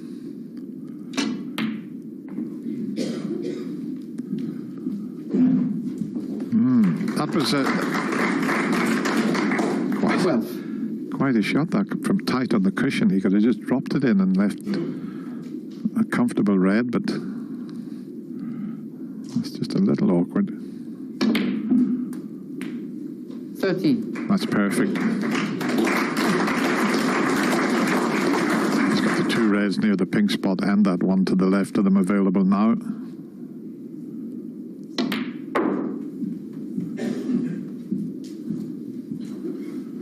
If he wishes, 18. He can play to get the pink back on its spot here.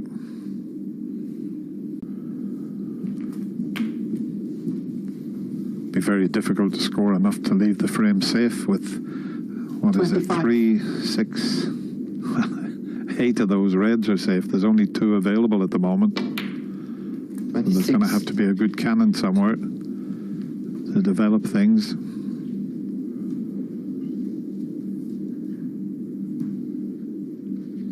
No angle on the pink, so it can't do much with the cue ball. It wouldn't be a bad idea holding the spot here. Put the pink onto the black spot. Yeah, he's having a look at that now. Leave a high pink, would be able to cannon the 2 reds below the black spot.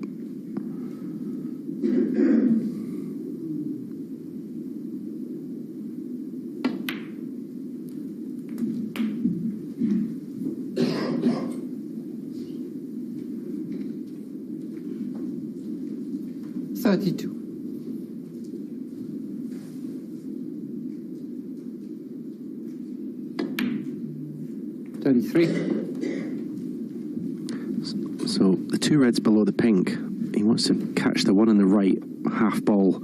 If he does that, he may even bring the one next to the black out as well.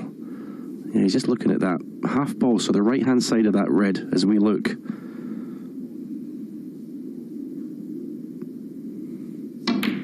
Yep, played it perfectly.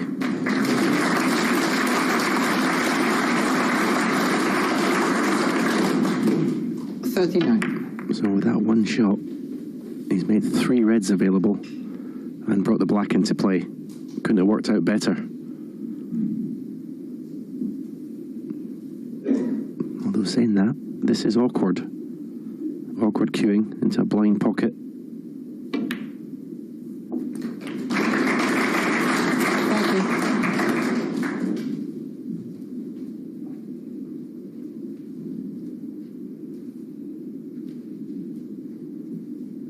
He could be tempted off the blue, the 3 reds above the black, to play some sort of cannon into those 3 reds, but it could go wrong. He's, I'll look to see if this red goes past the black. That looks tight.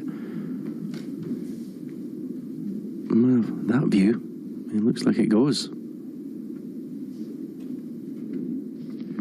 Of course, he's a left-hander, so that doesn't help with the balls that side of the table.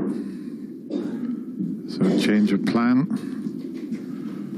Played with lots of reverse side there. He created that angle with the amount of side he had on that screw back shot.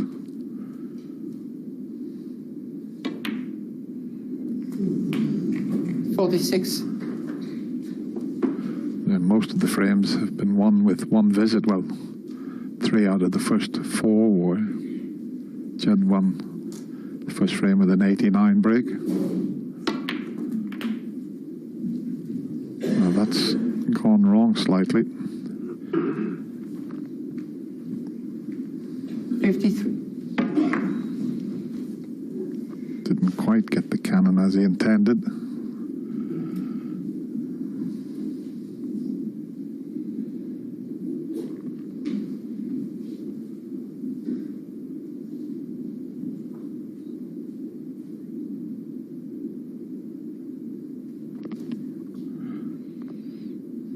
Far from easy. But when he was eyeing up there, it just past the pink.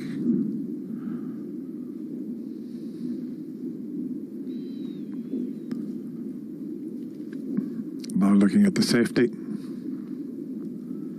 And with the reds situated as they are, he's got a very healthy lead.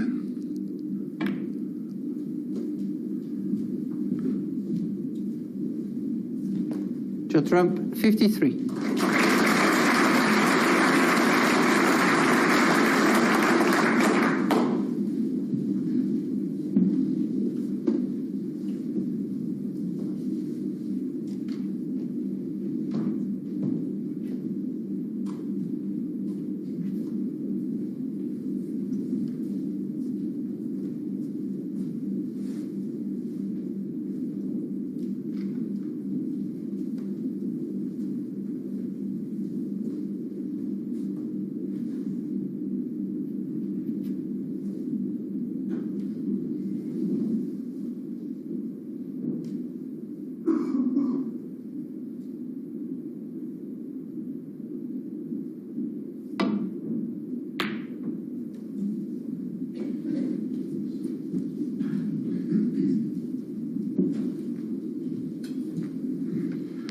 That's quite a clever safety shot there, because he couldn't leave the white on the cushion as you normally would do. To bring it out to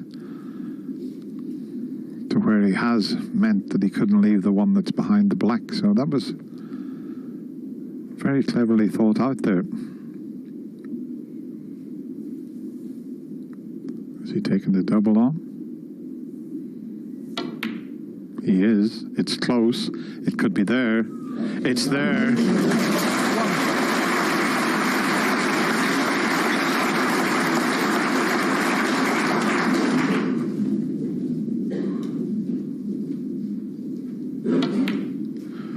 Yeah, it worked out. It was a free shot. He wasn't going to leave anything easy, and right in the center of the pocket.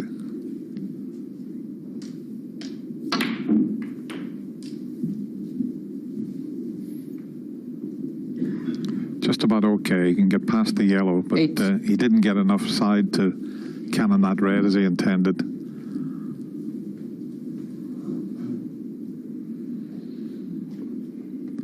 The one he's looking at into this right corner just above Anthony McGill's name there is much more difficult than the one near the yellow.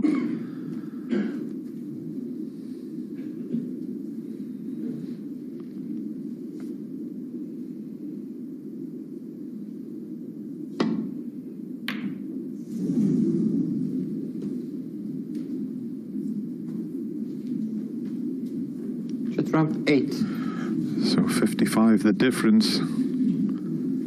He's not safe in this frame yet, but with the situation of the balls, he's a strong favourite, you'd have to say.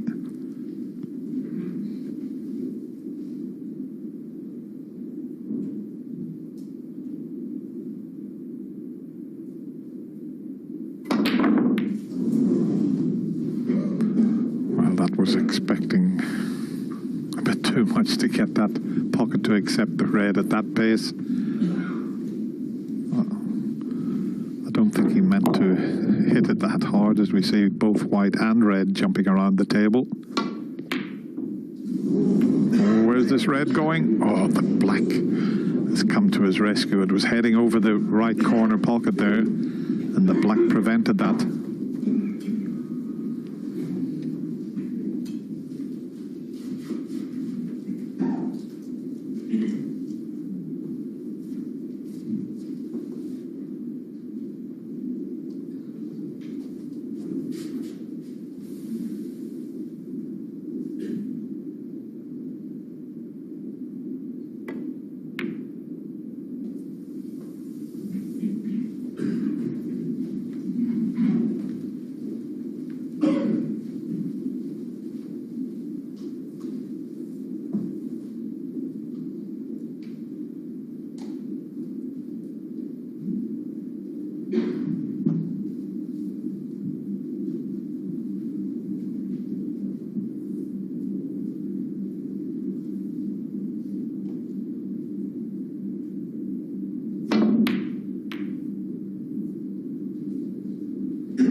bit of a risk there. He was getting a good cue ball, but he wasn't sure what was going to happen to red when he brought the black into play.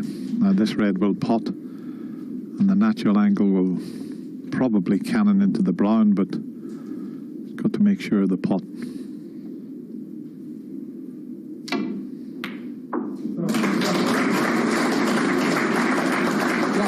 Well, he didn't cannon the brown, and he's dropped nicely onto that, and he's just looking for one more red after the brown to secure this fifth frame.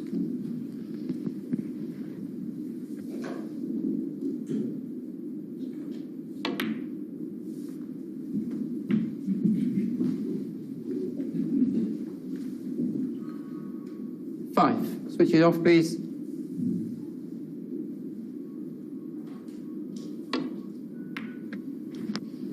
That's the frame. 6. More or less safe now.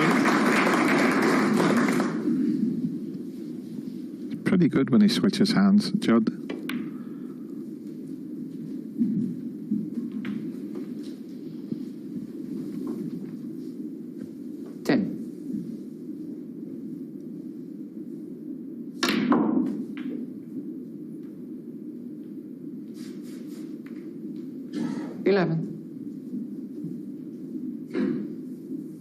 Brown ball.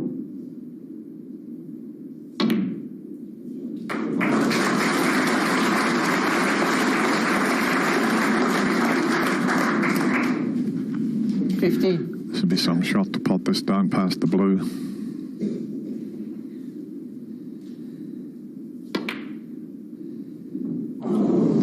Not quite. And it's come out after the mid-session interval, and he's taken the opening frame, and he's got himself back into the lead at 3-2.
Thank you. Frame 6, Anthony McGill to break.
Judd Trump, 6.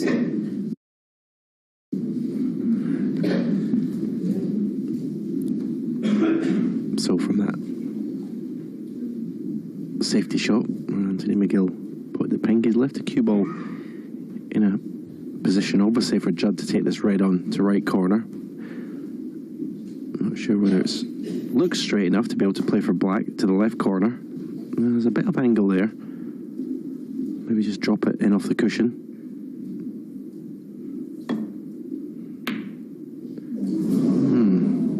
Didn't expect him to miss that. There wasn't a lot of pressure on it. It was the only red really he could leave.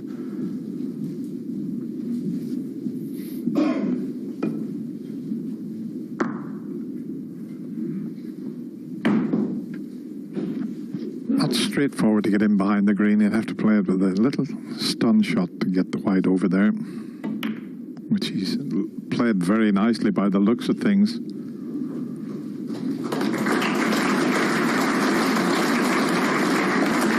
Although there is a gap through to the two reds there, the left side of the table. But Judd's not even entertaining that. He's just going to land on this one to the right of the black.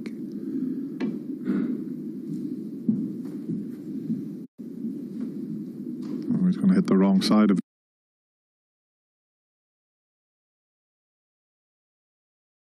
That was an error there from Judd.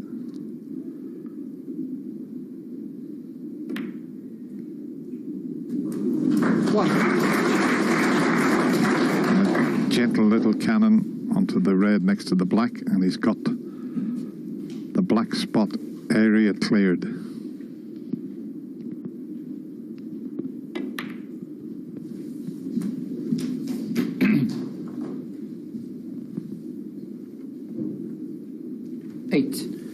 Yeah, Judd Trump sits in his chair, obviously very disappointed with that escape from the snooker, but I'm sure he'll be also thinking about the red he missed to this right corner, because it's a red that he should have got.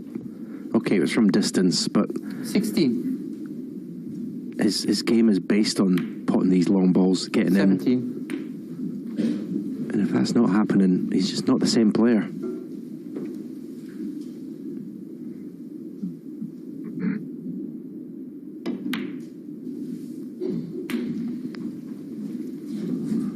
He's come up a bit short, but he's got one to the middle pocket. He's trying to get on the one there. It's next to the cue ball, but he always had options. It just means he's having to head up towards the blue and then back again to be on the black. It's all about trying to keep it as simple as possible for yourself. 25. Now, can he continue the way he played before the mid-session interval?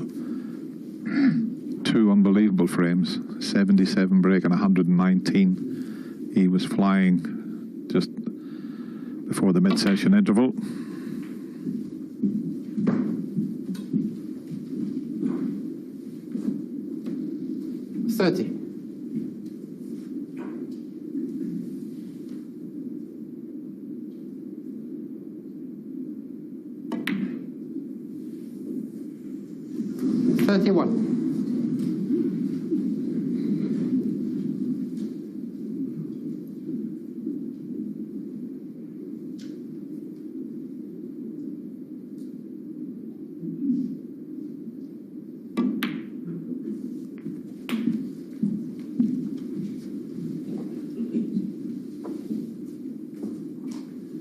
$38.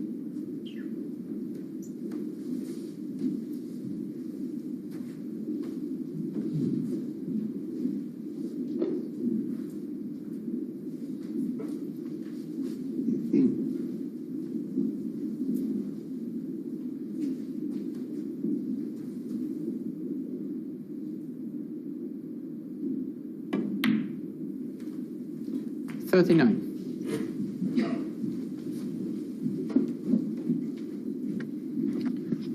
Those reds are all covering each other into the right corner pocket, but there's a few available into the left corner. Just slightly hampered again.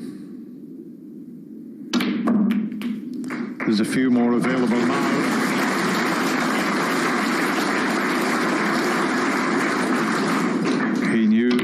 were covering each other and decided it was time to develop some. And every chance now 47. to win the frame at one visit.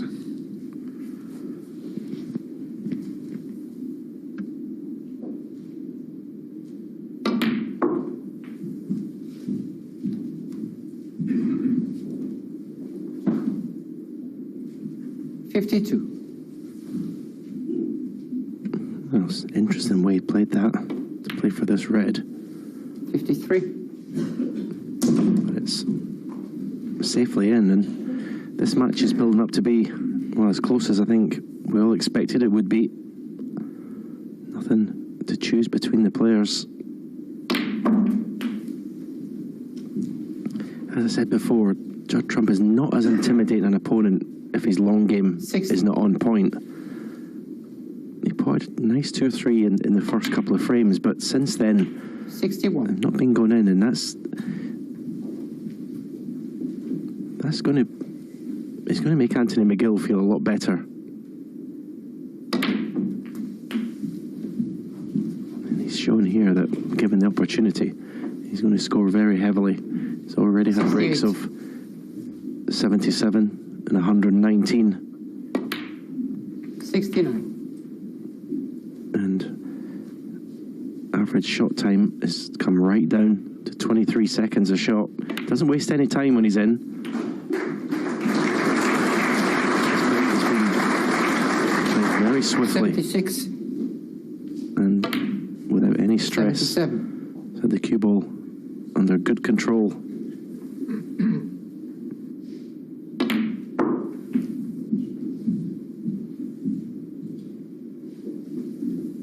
82.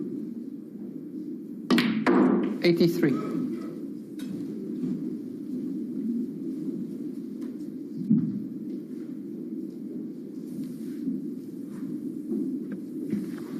Dead straight on the pinks or the greens, better to get back to the reds.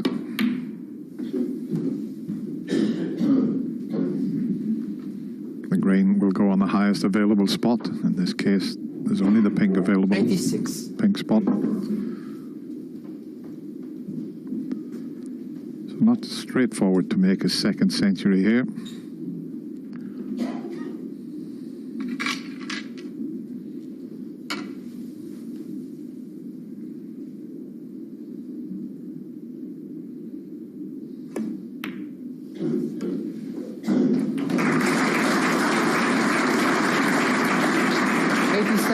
Is nearest the pockets available, and the angle he has on the black, he's just running away slightly from that. Might just be able to hold it. And because he tried to hold it, he started making his second century break, but once again, just the one visit needed, and that magnificent 87 breaks gets us all squared. 3 each.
Thank you. Frame 7.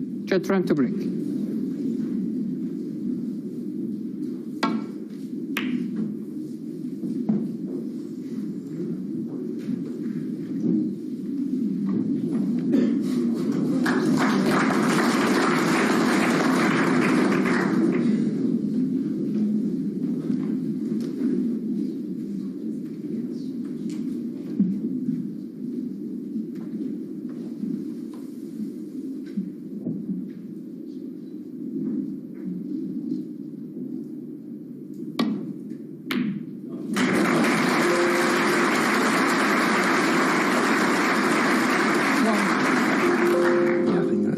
Exactly the point I was making, that he's not as intimidating as he was. I think when Judd gets down to that red, he expects to get it. Okay, I know it's players prefer to stun and things, but I think that's a chance at this level. There's got to be a chance to get in.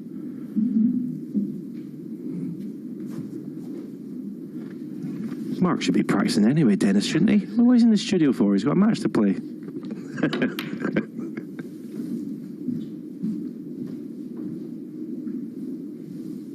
Listen, this game's about opinions. 4.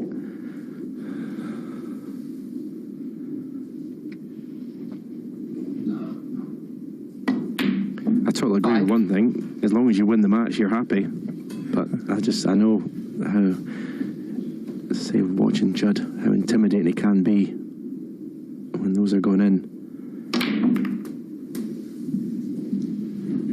Oh, it's gone wrong slightly, because Anthony got himself in with a good long opening pot, but he didn't quite get the action on that. A little bit more screw and he would have been perfect.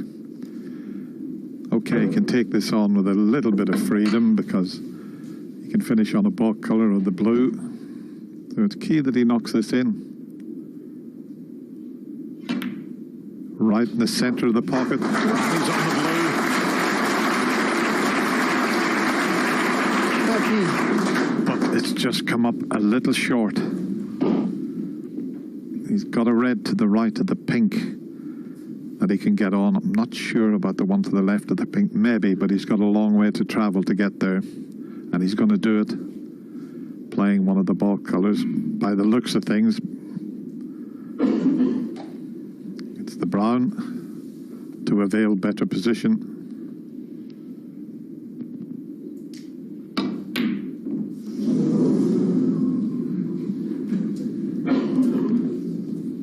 Sure about that one. I thought he could power the blue and, and leave the reds either side of the pink. But anyway, if the brown had have gone in, he would have been on this one along the cushion. So, but it was a tough pot, that wasn't a gimme.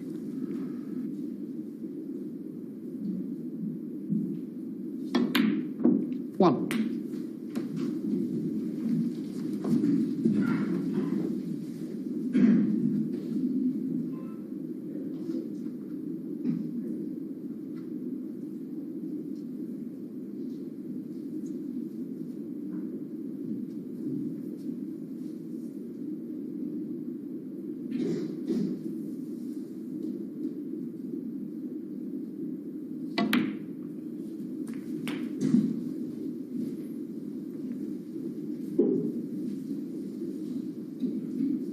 Eight.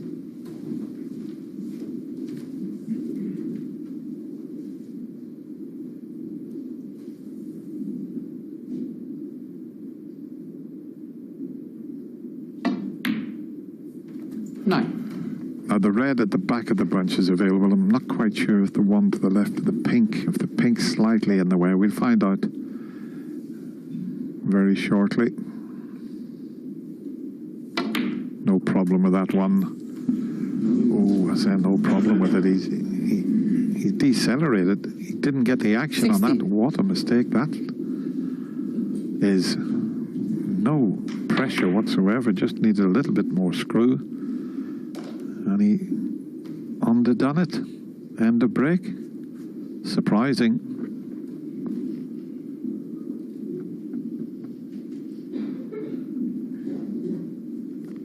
You got to forget about the bad shot and try and get the snooker behind the green.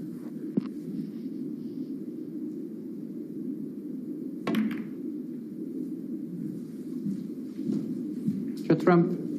16. And he played it well.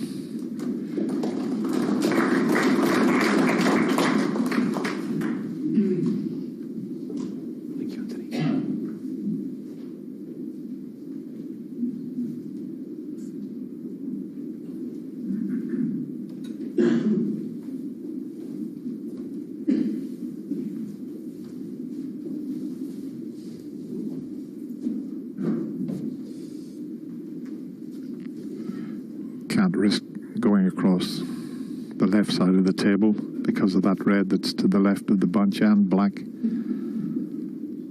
That's preventing that escape route. And down the other side, he's got to be very precise with this, or he could leave a pot on.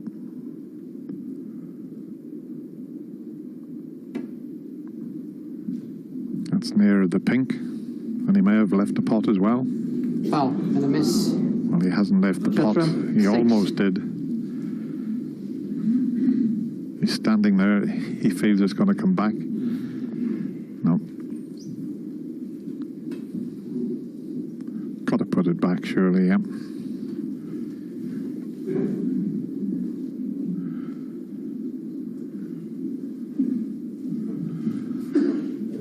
It was interesting the way he played that shot. He didn't even get down on the shot, Anthony was stood up when he played it.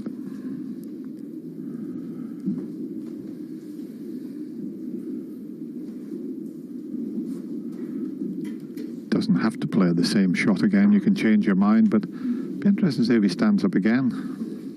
Just have a look at this. Yeah, just standing there. A bit like Minnesota Fats, the old pool player. That's how he used to stand. For those of you that are old enough to remember Minnesota Fats and the Hustler. Oh! Did he reach? Yeah, he did.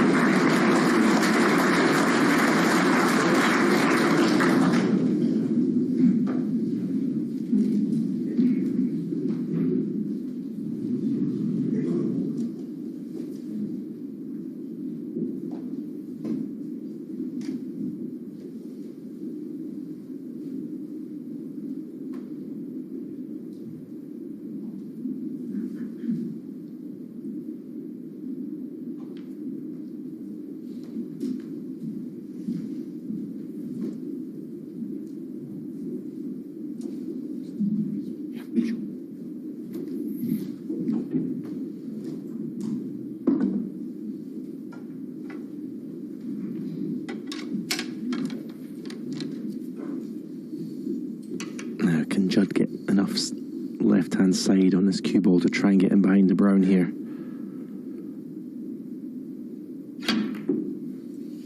He's just overhit it a bit. He's got the line perfect, but just overhit.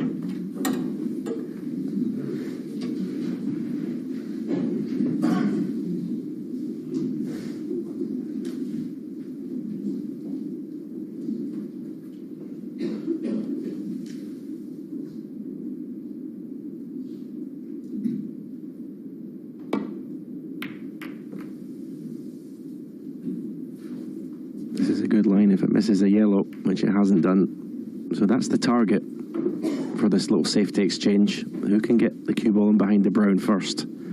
Because that would be the telling shot, which would probably force an opportunity.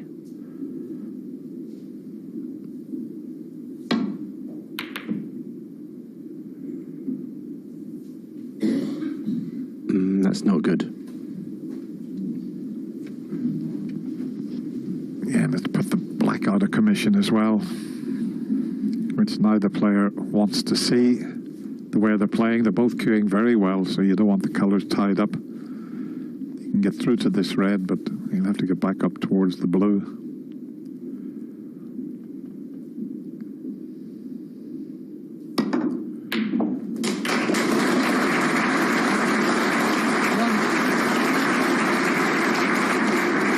There's a red in the middle of the bunch that goes into the left corner, and I'll tell you, if you're playing in an exhibition, you'd knock the black in, leave yourself in that red, and clear up. It's not an exhibition though. He'll be taking the blue.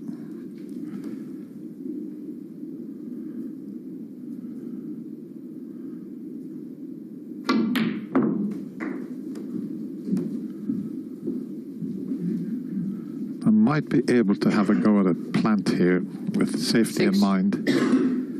It's not in line for the pocket, but he could make this. Well, in fact, the one red onto the two may be on, but he could squeeze this away from the pocket. If he doesn't catch the reds that are together, the first one, if he doesn't catch it right, it'll squeeze it away, and you've got the perfect picture to see if this works. Yes. Is he on the pink?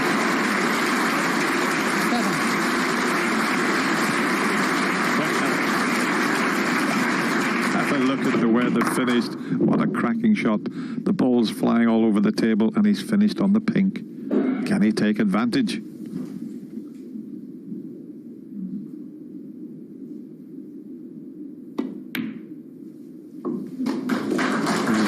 good shot, that, wasn't it? The way he played it. Just look at the balls 13. Now. I mean, the speed he hit it at, you'd think maybe one or two reds might go safe, but 14. Everything's just in the open. What a situation to take the lead for the first time in this match.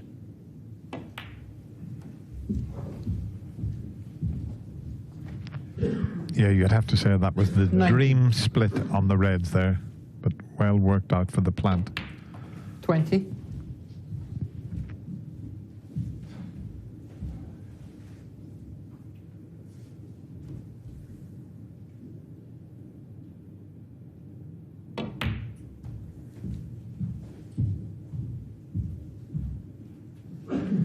Yeah, you'd have to say that Anthony McGill is 25. Just slowly getting the upper hand in this match. He's scoring the heavier. He's making less unforced errors.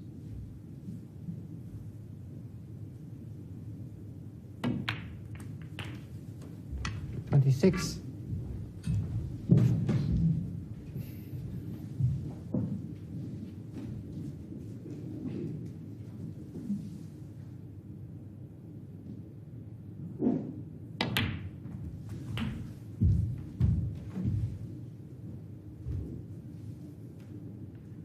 $32.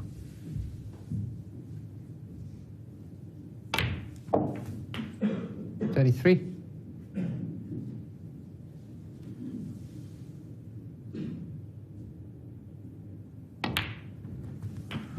The 3 frames he's won them with one visit. Breaks of 77, 39. 119, 87.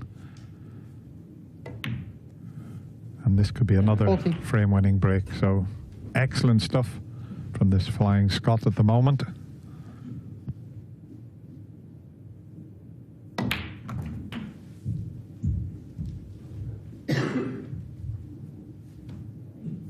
$46.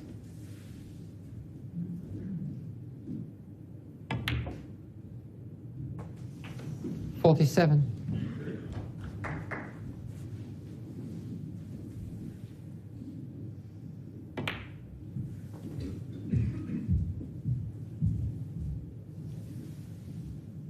$52. $53.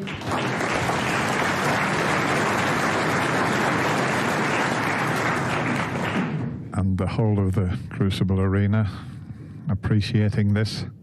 The player finished on the other table. The people have stayed on the other side, and they're 59. having a nice treat here this afternoon in the Crucible.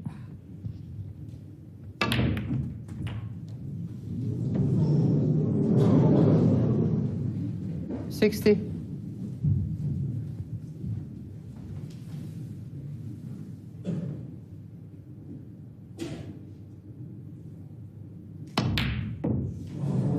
Doesn't matter about the blue. He only needed the one chance. And Judd will Anthony McGill 60. Signal to the referee. He concedes.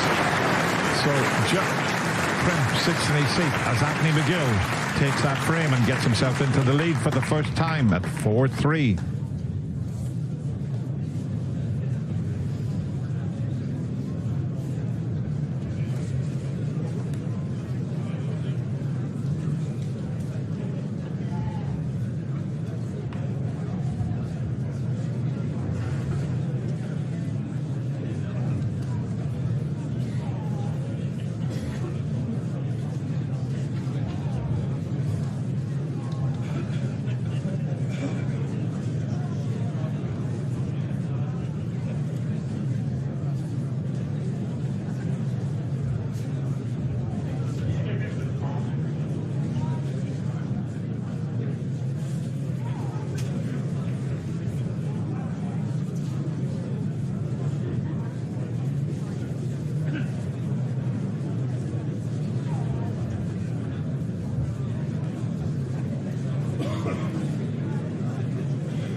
Frame 8, Anthony McGill to break.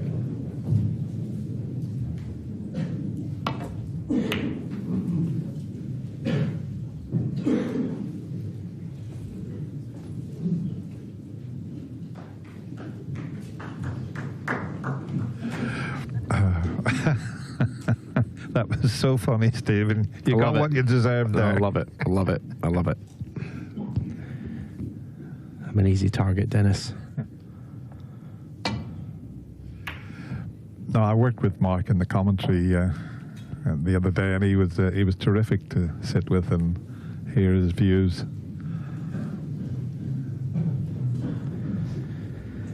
At the moment, Judd Trump, he can't play a good shot at the moment. One thing I will agree with Mark on is worrying times for Judd in this match. 2 frames left in this session. And there's plain to see to everyone who the stronger of the 2 players are. And getting stronger. Okay, still, Anthony kept his head there and that long pot. This black is missable, especially if you concentrate in the cannon and take your eye off the pot.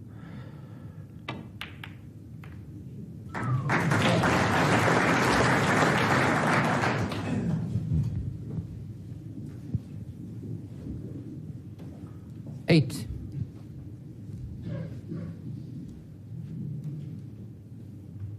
Yeah, the one to the right of the black, he's just hampered slightly. It's the shot that will avail him better position, but he's just got to give this a little bit of care and attention, bridging over that red.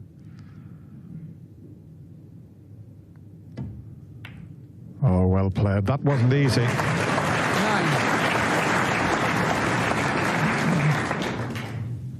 Referee keeping a close eye there in case he touched one of the reds. 16. 17. Third black coming up. There's been a few instances in this championship where players have had the reds in very good situations in order to try and have the possibility of a 1-4-7. 25. That's not what Anthony will be thinking about at the moment, but at the moment there's no need to play for any other colour as long as he keeps control of that cue ball. An option to go into the 4 reds below the pink here, which he has done.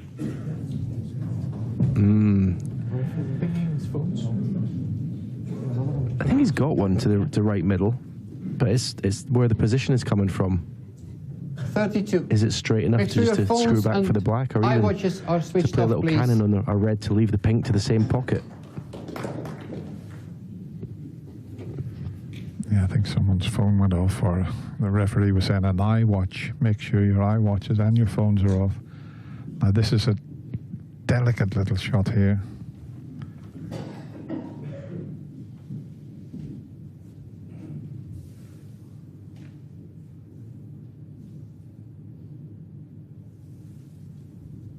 A little bit unfortunate, actually, going into the reds. Played the right shot and has not been rewarded. This is awkward. Not just the pot, but to get position. As you can see.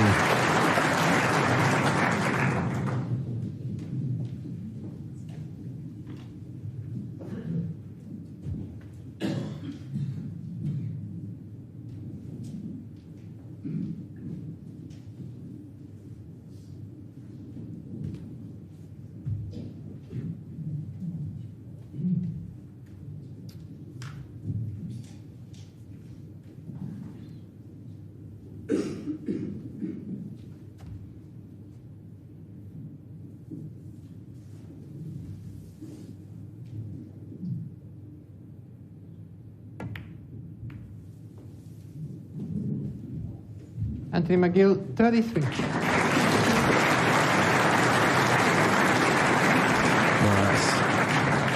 great temperament, great match play there from Anthony McGill.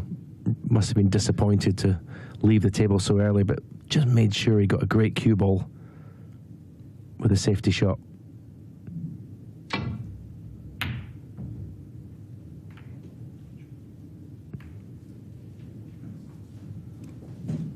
And it's a pretty decent reply from Judd, but a shake of the head tells you that Anthony can get through to this red, to the left corner. It does come with pressure, because look at the situation of the reds, should he miss it.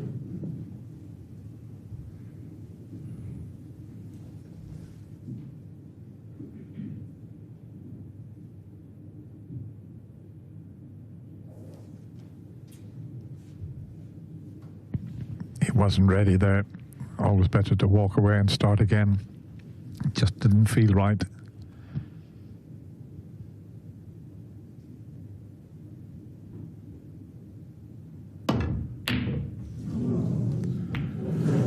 And look what is left for Judd. That red's going to be on. So an easy starter. So that 33-point advantage, he might have been better playing it the first time he got down on the shot. And the fact that he got back up, just hesitated slightly. He knew the importance of it, and he seemed to hit it harder than he needed there. One big visit to the table for Judd Trump. Any normal situation, you think it's frame over, but he's under it at the moment, definitely under pressure in this match. Can't afford to lose his frame, and then he's got the possibility of being 6-3 behind going into the second session. So needs to score here.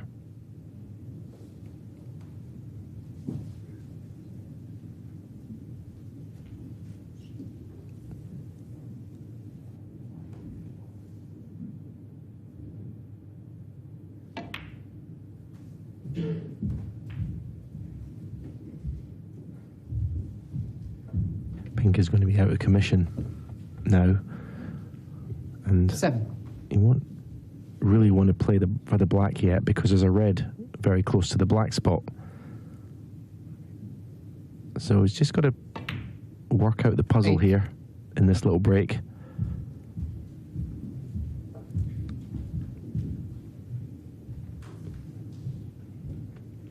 Say, I'd love to play for that red. It's near the black spot.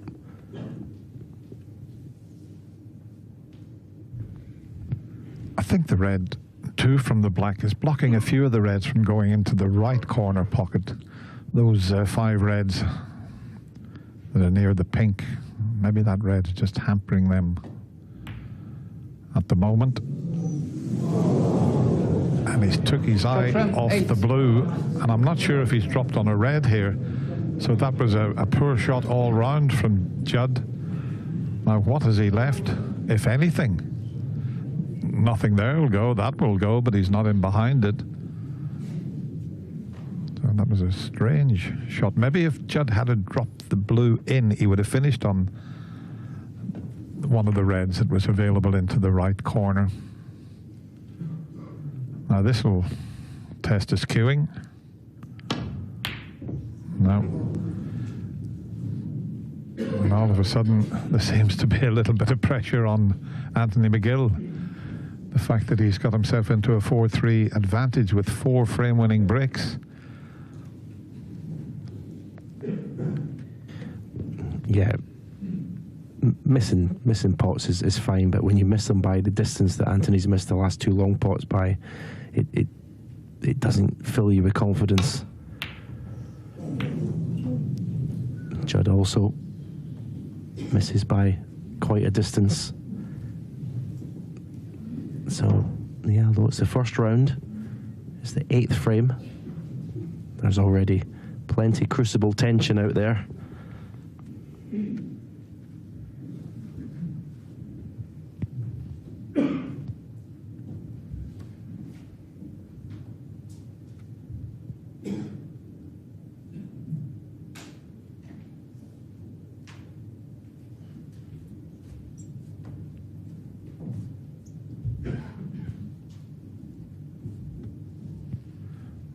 All of a sudden, the safety zone is up this end of the table behind the black, but is he taking this on? Looks like it. Superb.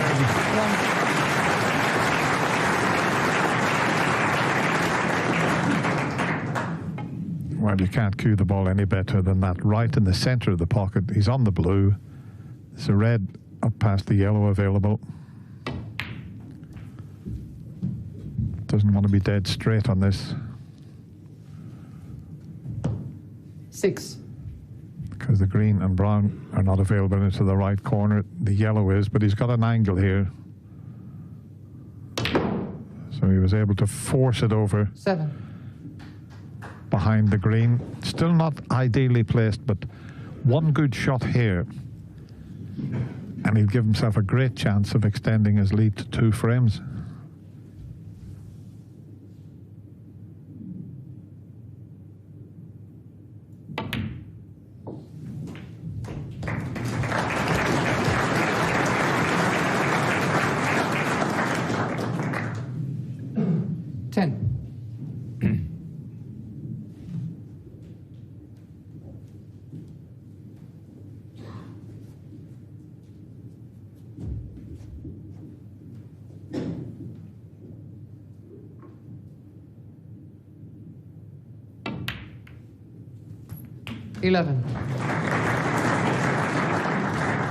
Yeah, lovely little cannon there. That shot will pave the way for this frame, I feel, for Anthony McGill.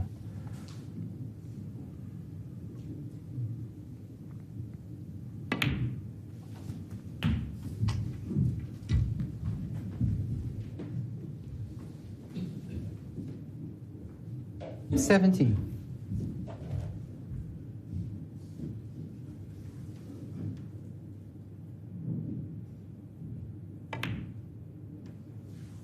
18. Winning this frame guarantees at least a lead going into the second session, with a chance to extend that lead 24. to 3 frames if he wins the next frame. So for Judd Trump, the next frame is huge, because not only for the first round, but one of the favourites for this championship, and doesn't want to be 6-3 behind to Anthony McGill going into the second session overnight. 32. 33.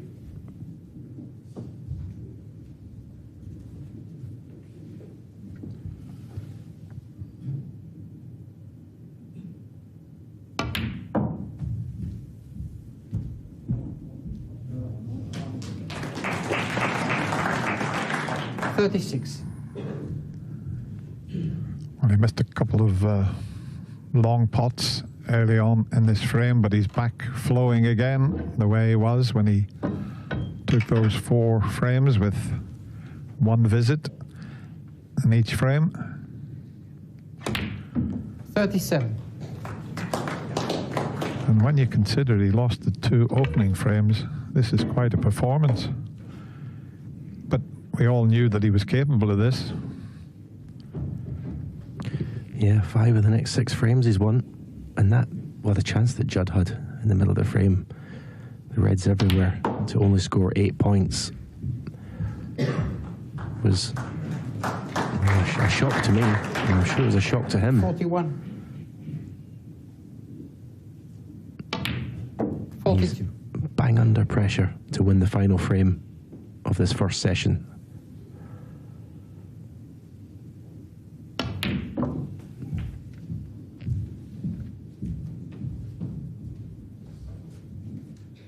$45. They'll be back on 47. tomorrow afternoon for the conclusion of this intriguing encounter.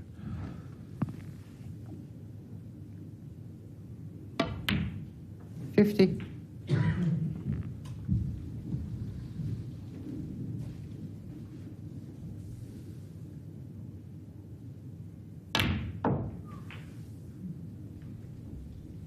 $54.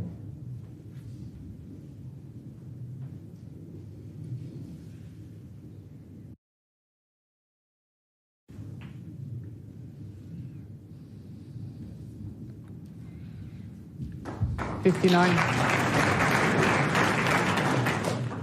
He's not really bothered whether he pots the pink. Foul. Well, he's got one of them in. Okay, they've needed 2 chances. But Briggs at 33 and 59 has secured this frame for Anthony McGill, and he extends his lead to 5-3.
Thank you. Final frame of this session, Judd frame to break.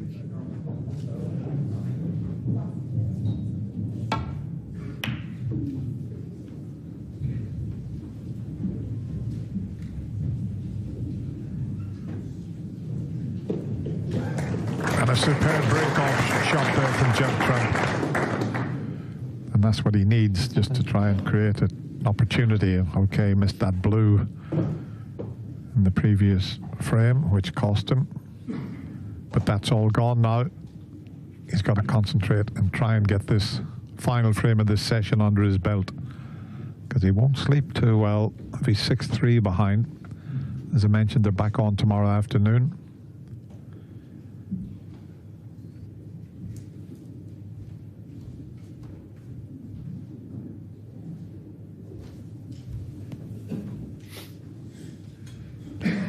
Yeah, he's more than capable of winning this match from 6-3 behind, but you always feel when you're that far behind going into a second session that you're relying a little bit of help from your opponent for them to sort of weaken as well as you coming back into the match. So that's why 5-4.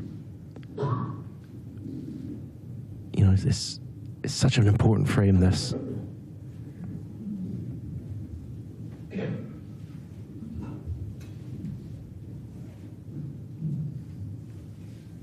We've seen this in the first frame of the day. Anthony McGill in this situation, playing a 2-cushion escape. He played it well then, and he played it well again. Has left a red to left corner. Well, this is going to ask a big question of Judd's cue action and confidence here. He could do with knocking one of these long ones in.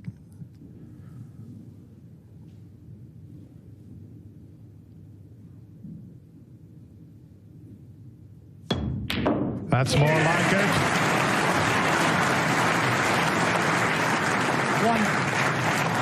And what a kiss on the blue, but he deserved that because that was a super long pot. That's a Judd Trump special there.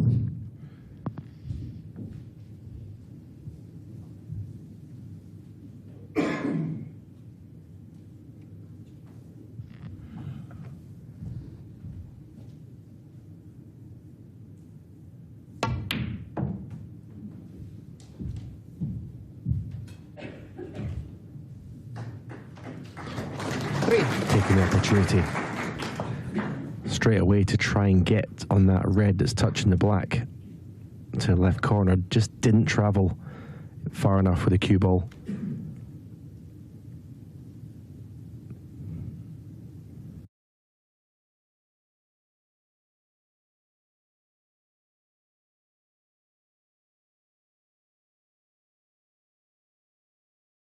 Yeah, he can get there this time, but it's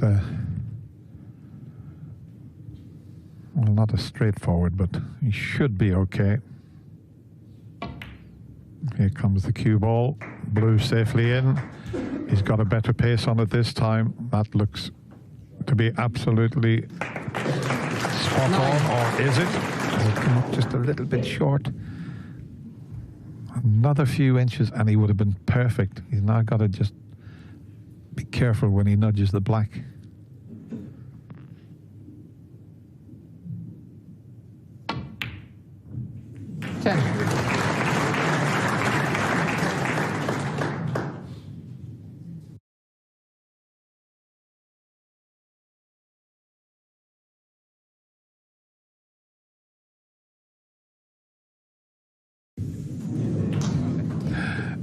Are really getting involved in this final frame. They thought he'd missed that, but it was safely in. 70.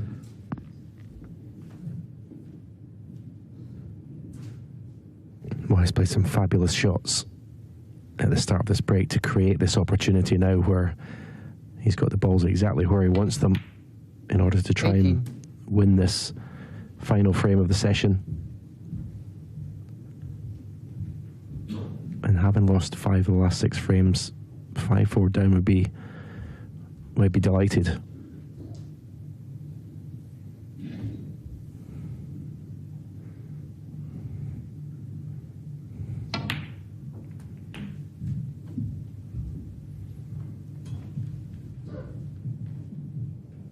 $25.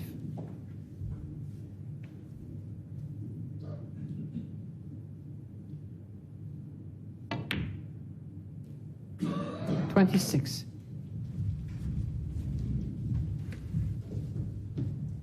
Yeah, just travel a little bit too far for comfort. I don't know if he can play a delicate little cannon onto the red to the left here of the bunch. No, he had an angle to go into them, but he took his eye off the pot. It didn't seem 26.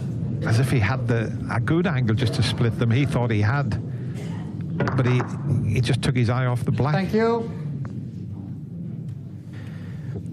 Yeah, that's pressure. That is pure pressure. 1. He knew that was the shot. If he pots the black, the Reds are in a situation he can go ahead and win the frame.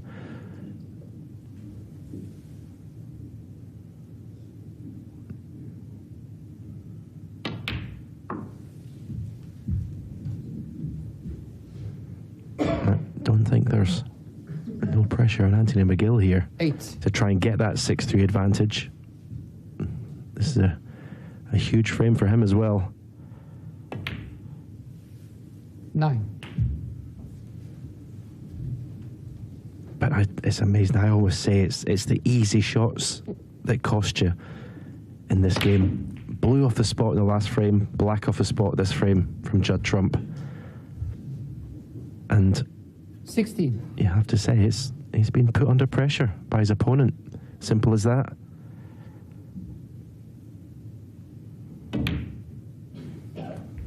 $17.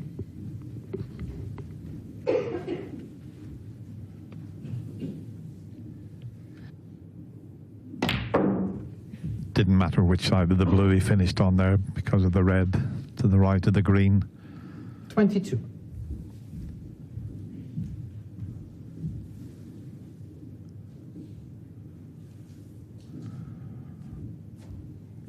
having a little thinking time here, just working out his pattern of positional play.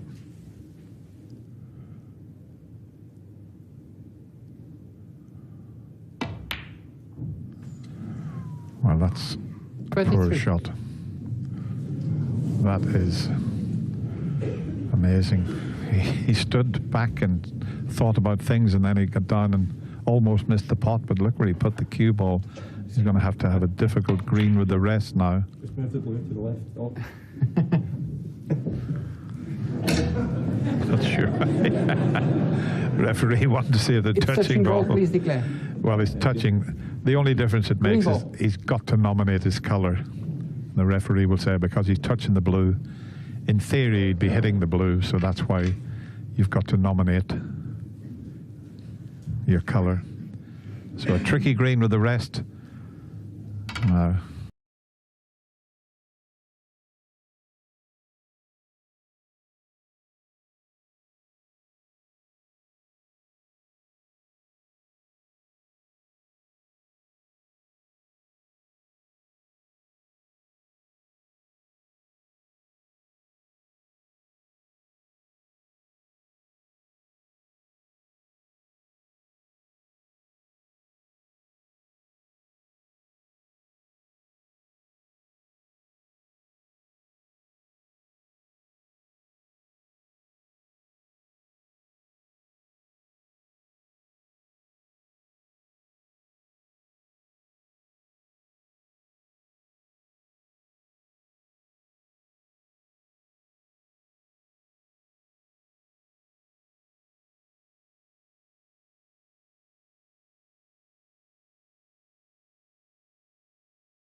now he's faced with another difficult blue to keep things going.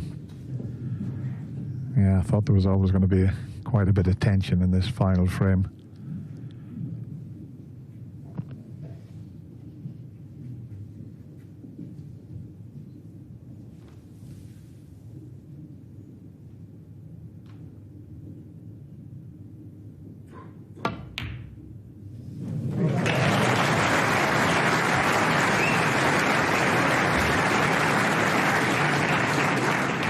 Well, he's having to pot them from all sorts of positions to keep this break going.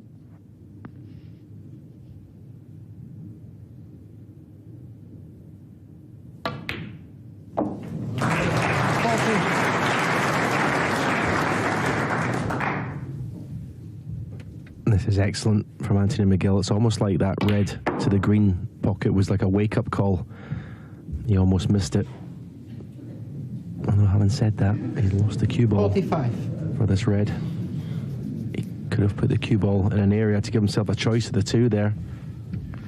Well, he's potted balls with the rest, and now he's going to have to pot one with the long rest.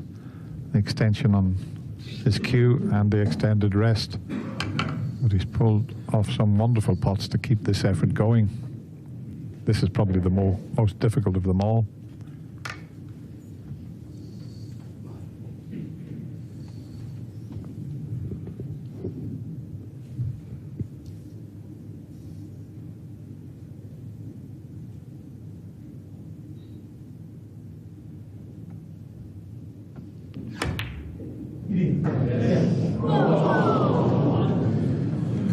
So this frame far from over.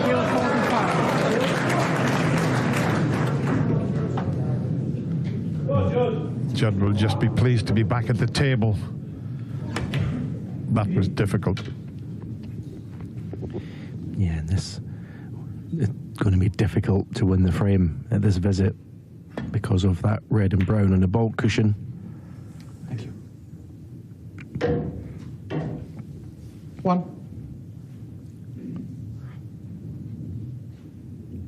If he's finished dead straight in the blue, that's he almost wanted an angle either way. If he was short, could have played for that red and baulk.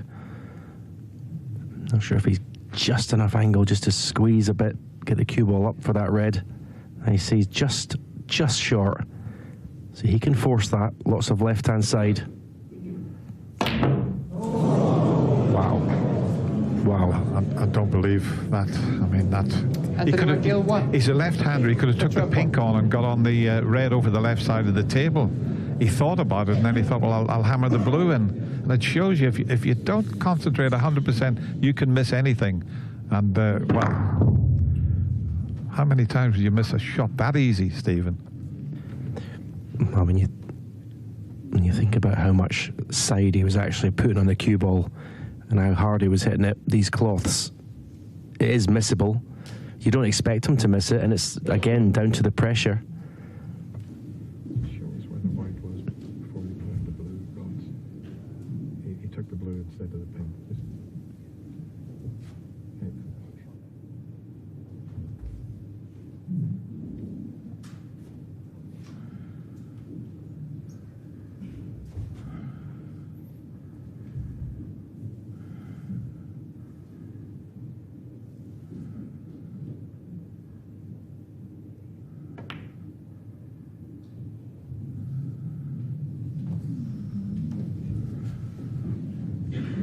Well, he has covered that one, but can he swerve around the brown and maybe pot it? Maybe not.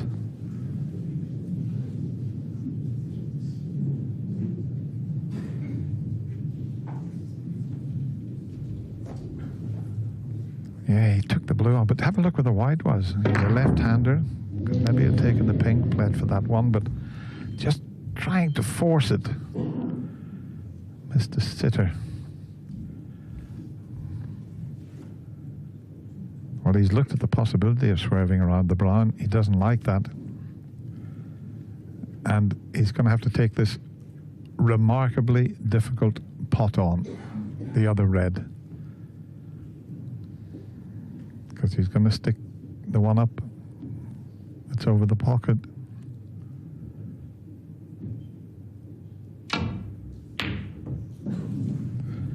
Percentage-wise, and he's not. I thought he was going to knock the green, and percentage-wise, knocking that in was, well, you'd be lucky to get 2 out of 10, but he was in a real hole there. But at least this red that he's missed has gone close to the brown, and it's pretty safe.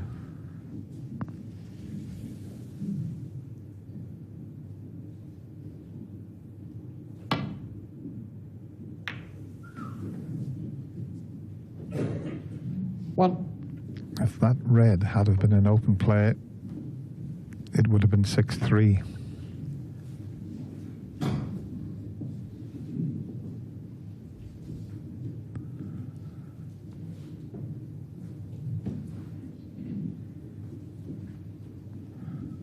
So still a bit of snooker left in this final frame of this session.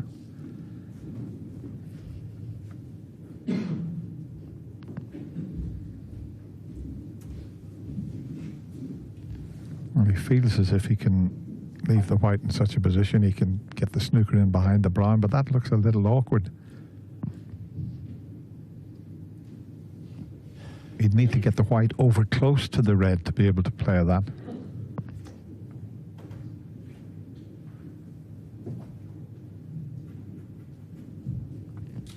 Change of plan.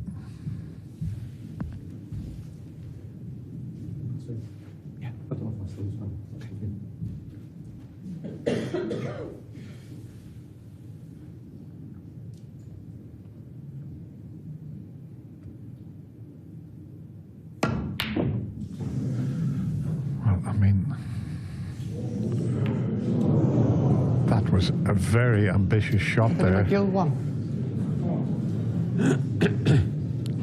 What a shot it would have been. But under the circumstances, that was some choice of shot there.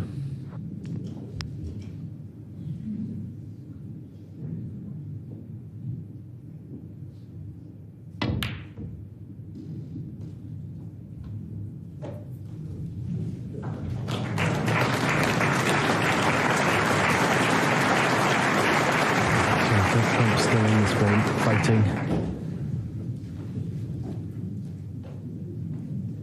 Shouldn't be a problem hitting this red for Anthony McGill, but obviously got to get it safe.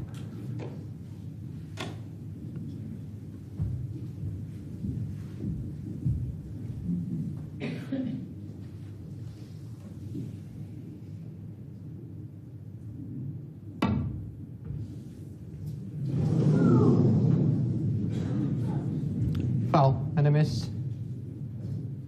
Judd Trump 4.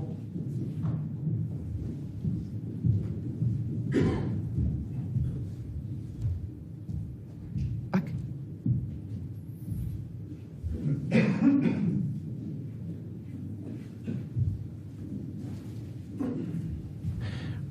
I'm just trying to think, Dennis, if he overcompensates, catches the red thick, could it go near the left middle pocket? This red?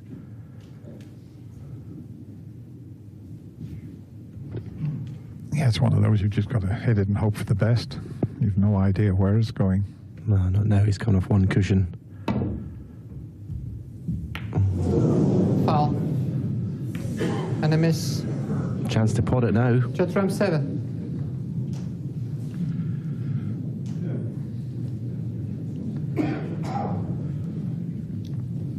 Left-hander though, Judd Trump, he may think that it's, you know, if it was the other side of the table, I don't think he'd hesitate to go for the red to the right corner pocket. And I think if the brown was in play, there would be no doubt about it.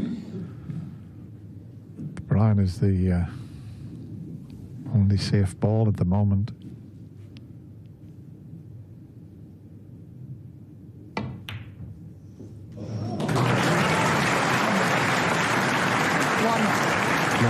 He's going to pot the green now, but I was thinking if he could have left the green till after the next colour in yellow, the cue ball on the right cushion, he could have stunned it across and moved the brown. That's out of the equation now.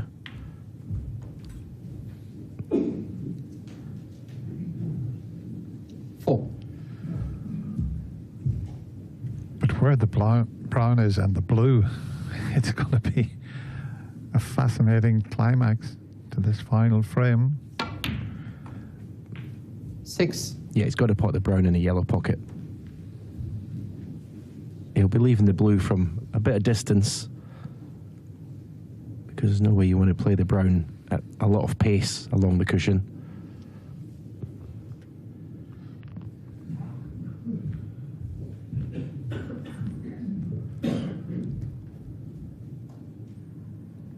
And for some reason, a brown along the baulk cushion is much easier than a ball along the black cushion psychologically, because you're not used to playing them along the baulk cushion.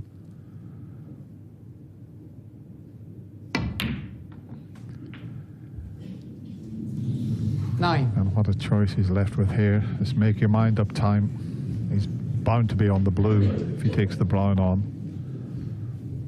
Well, this is a sort of big shot that is reserved for a big player.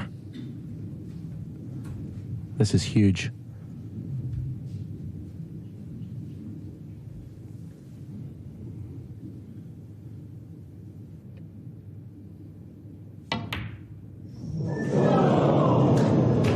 That was the problem. Judd Trump 9. It was so tough to pot it along that cushion, and he had to play. I thought he might have dropped it in gentler because the blue was still on, but he wanted to get closer to the blue.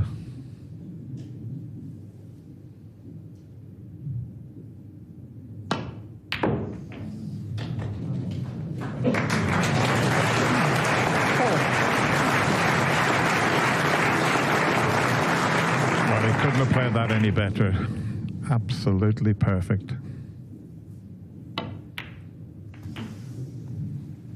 9. And what a performance this has been from Anthony McGill. He lost the 2 opening frames. Judd had a chance to get it back to just 1 behind, but you got to take a hat off to Anthony McGill. From 2-0 behind, all of a sudden, he's got a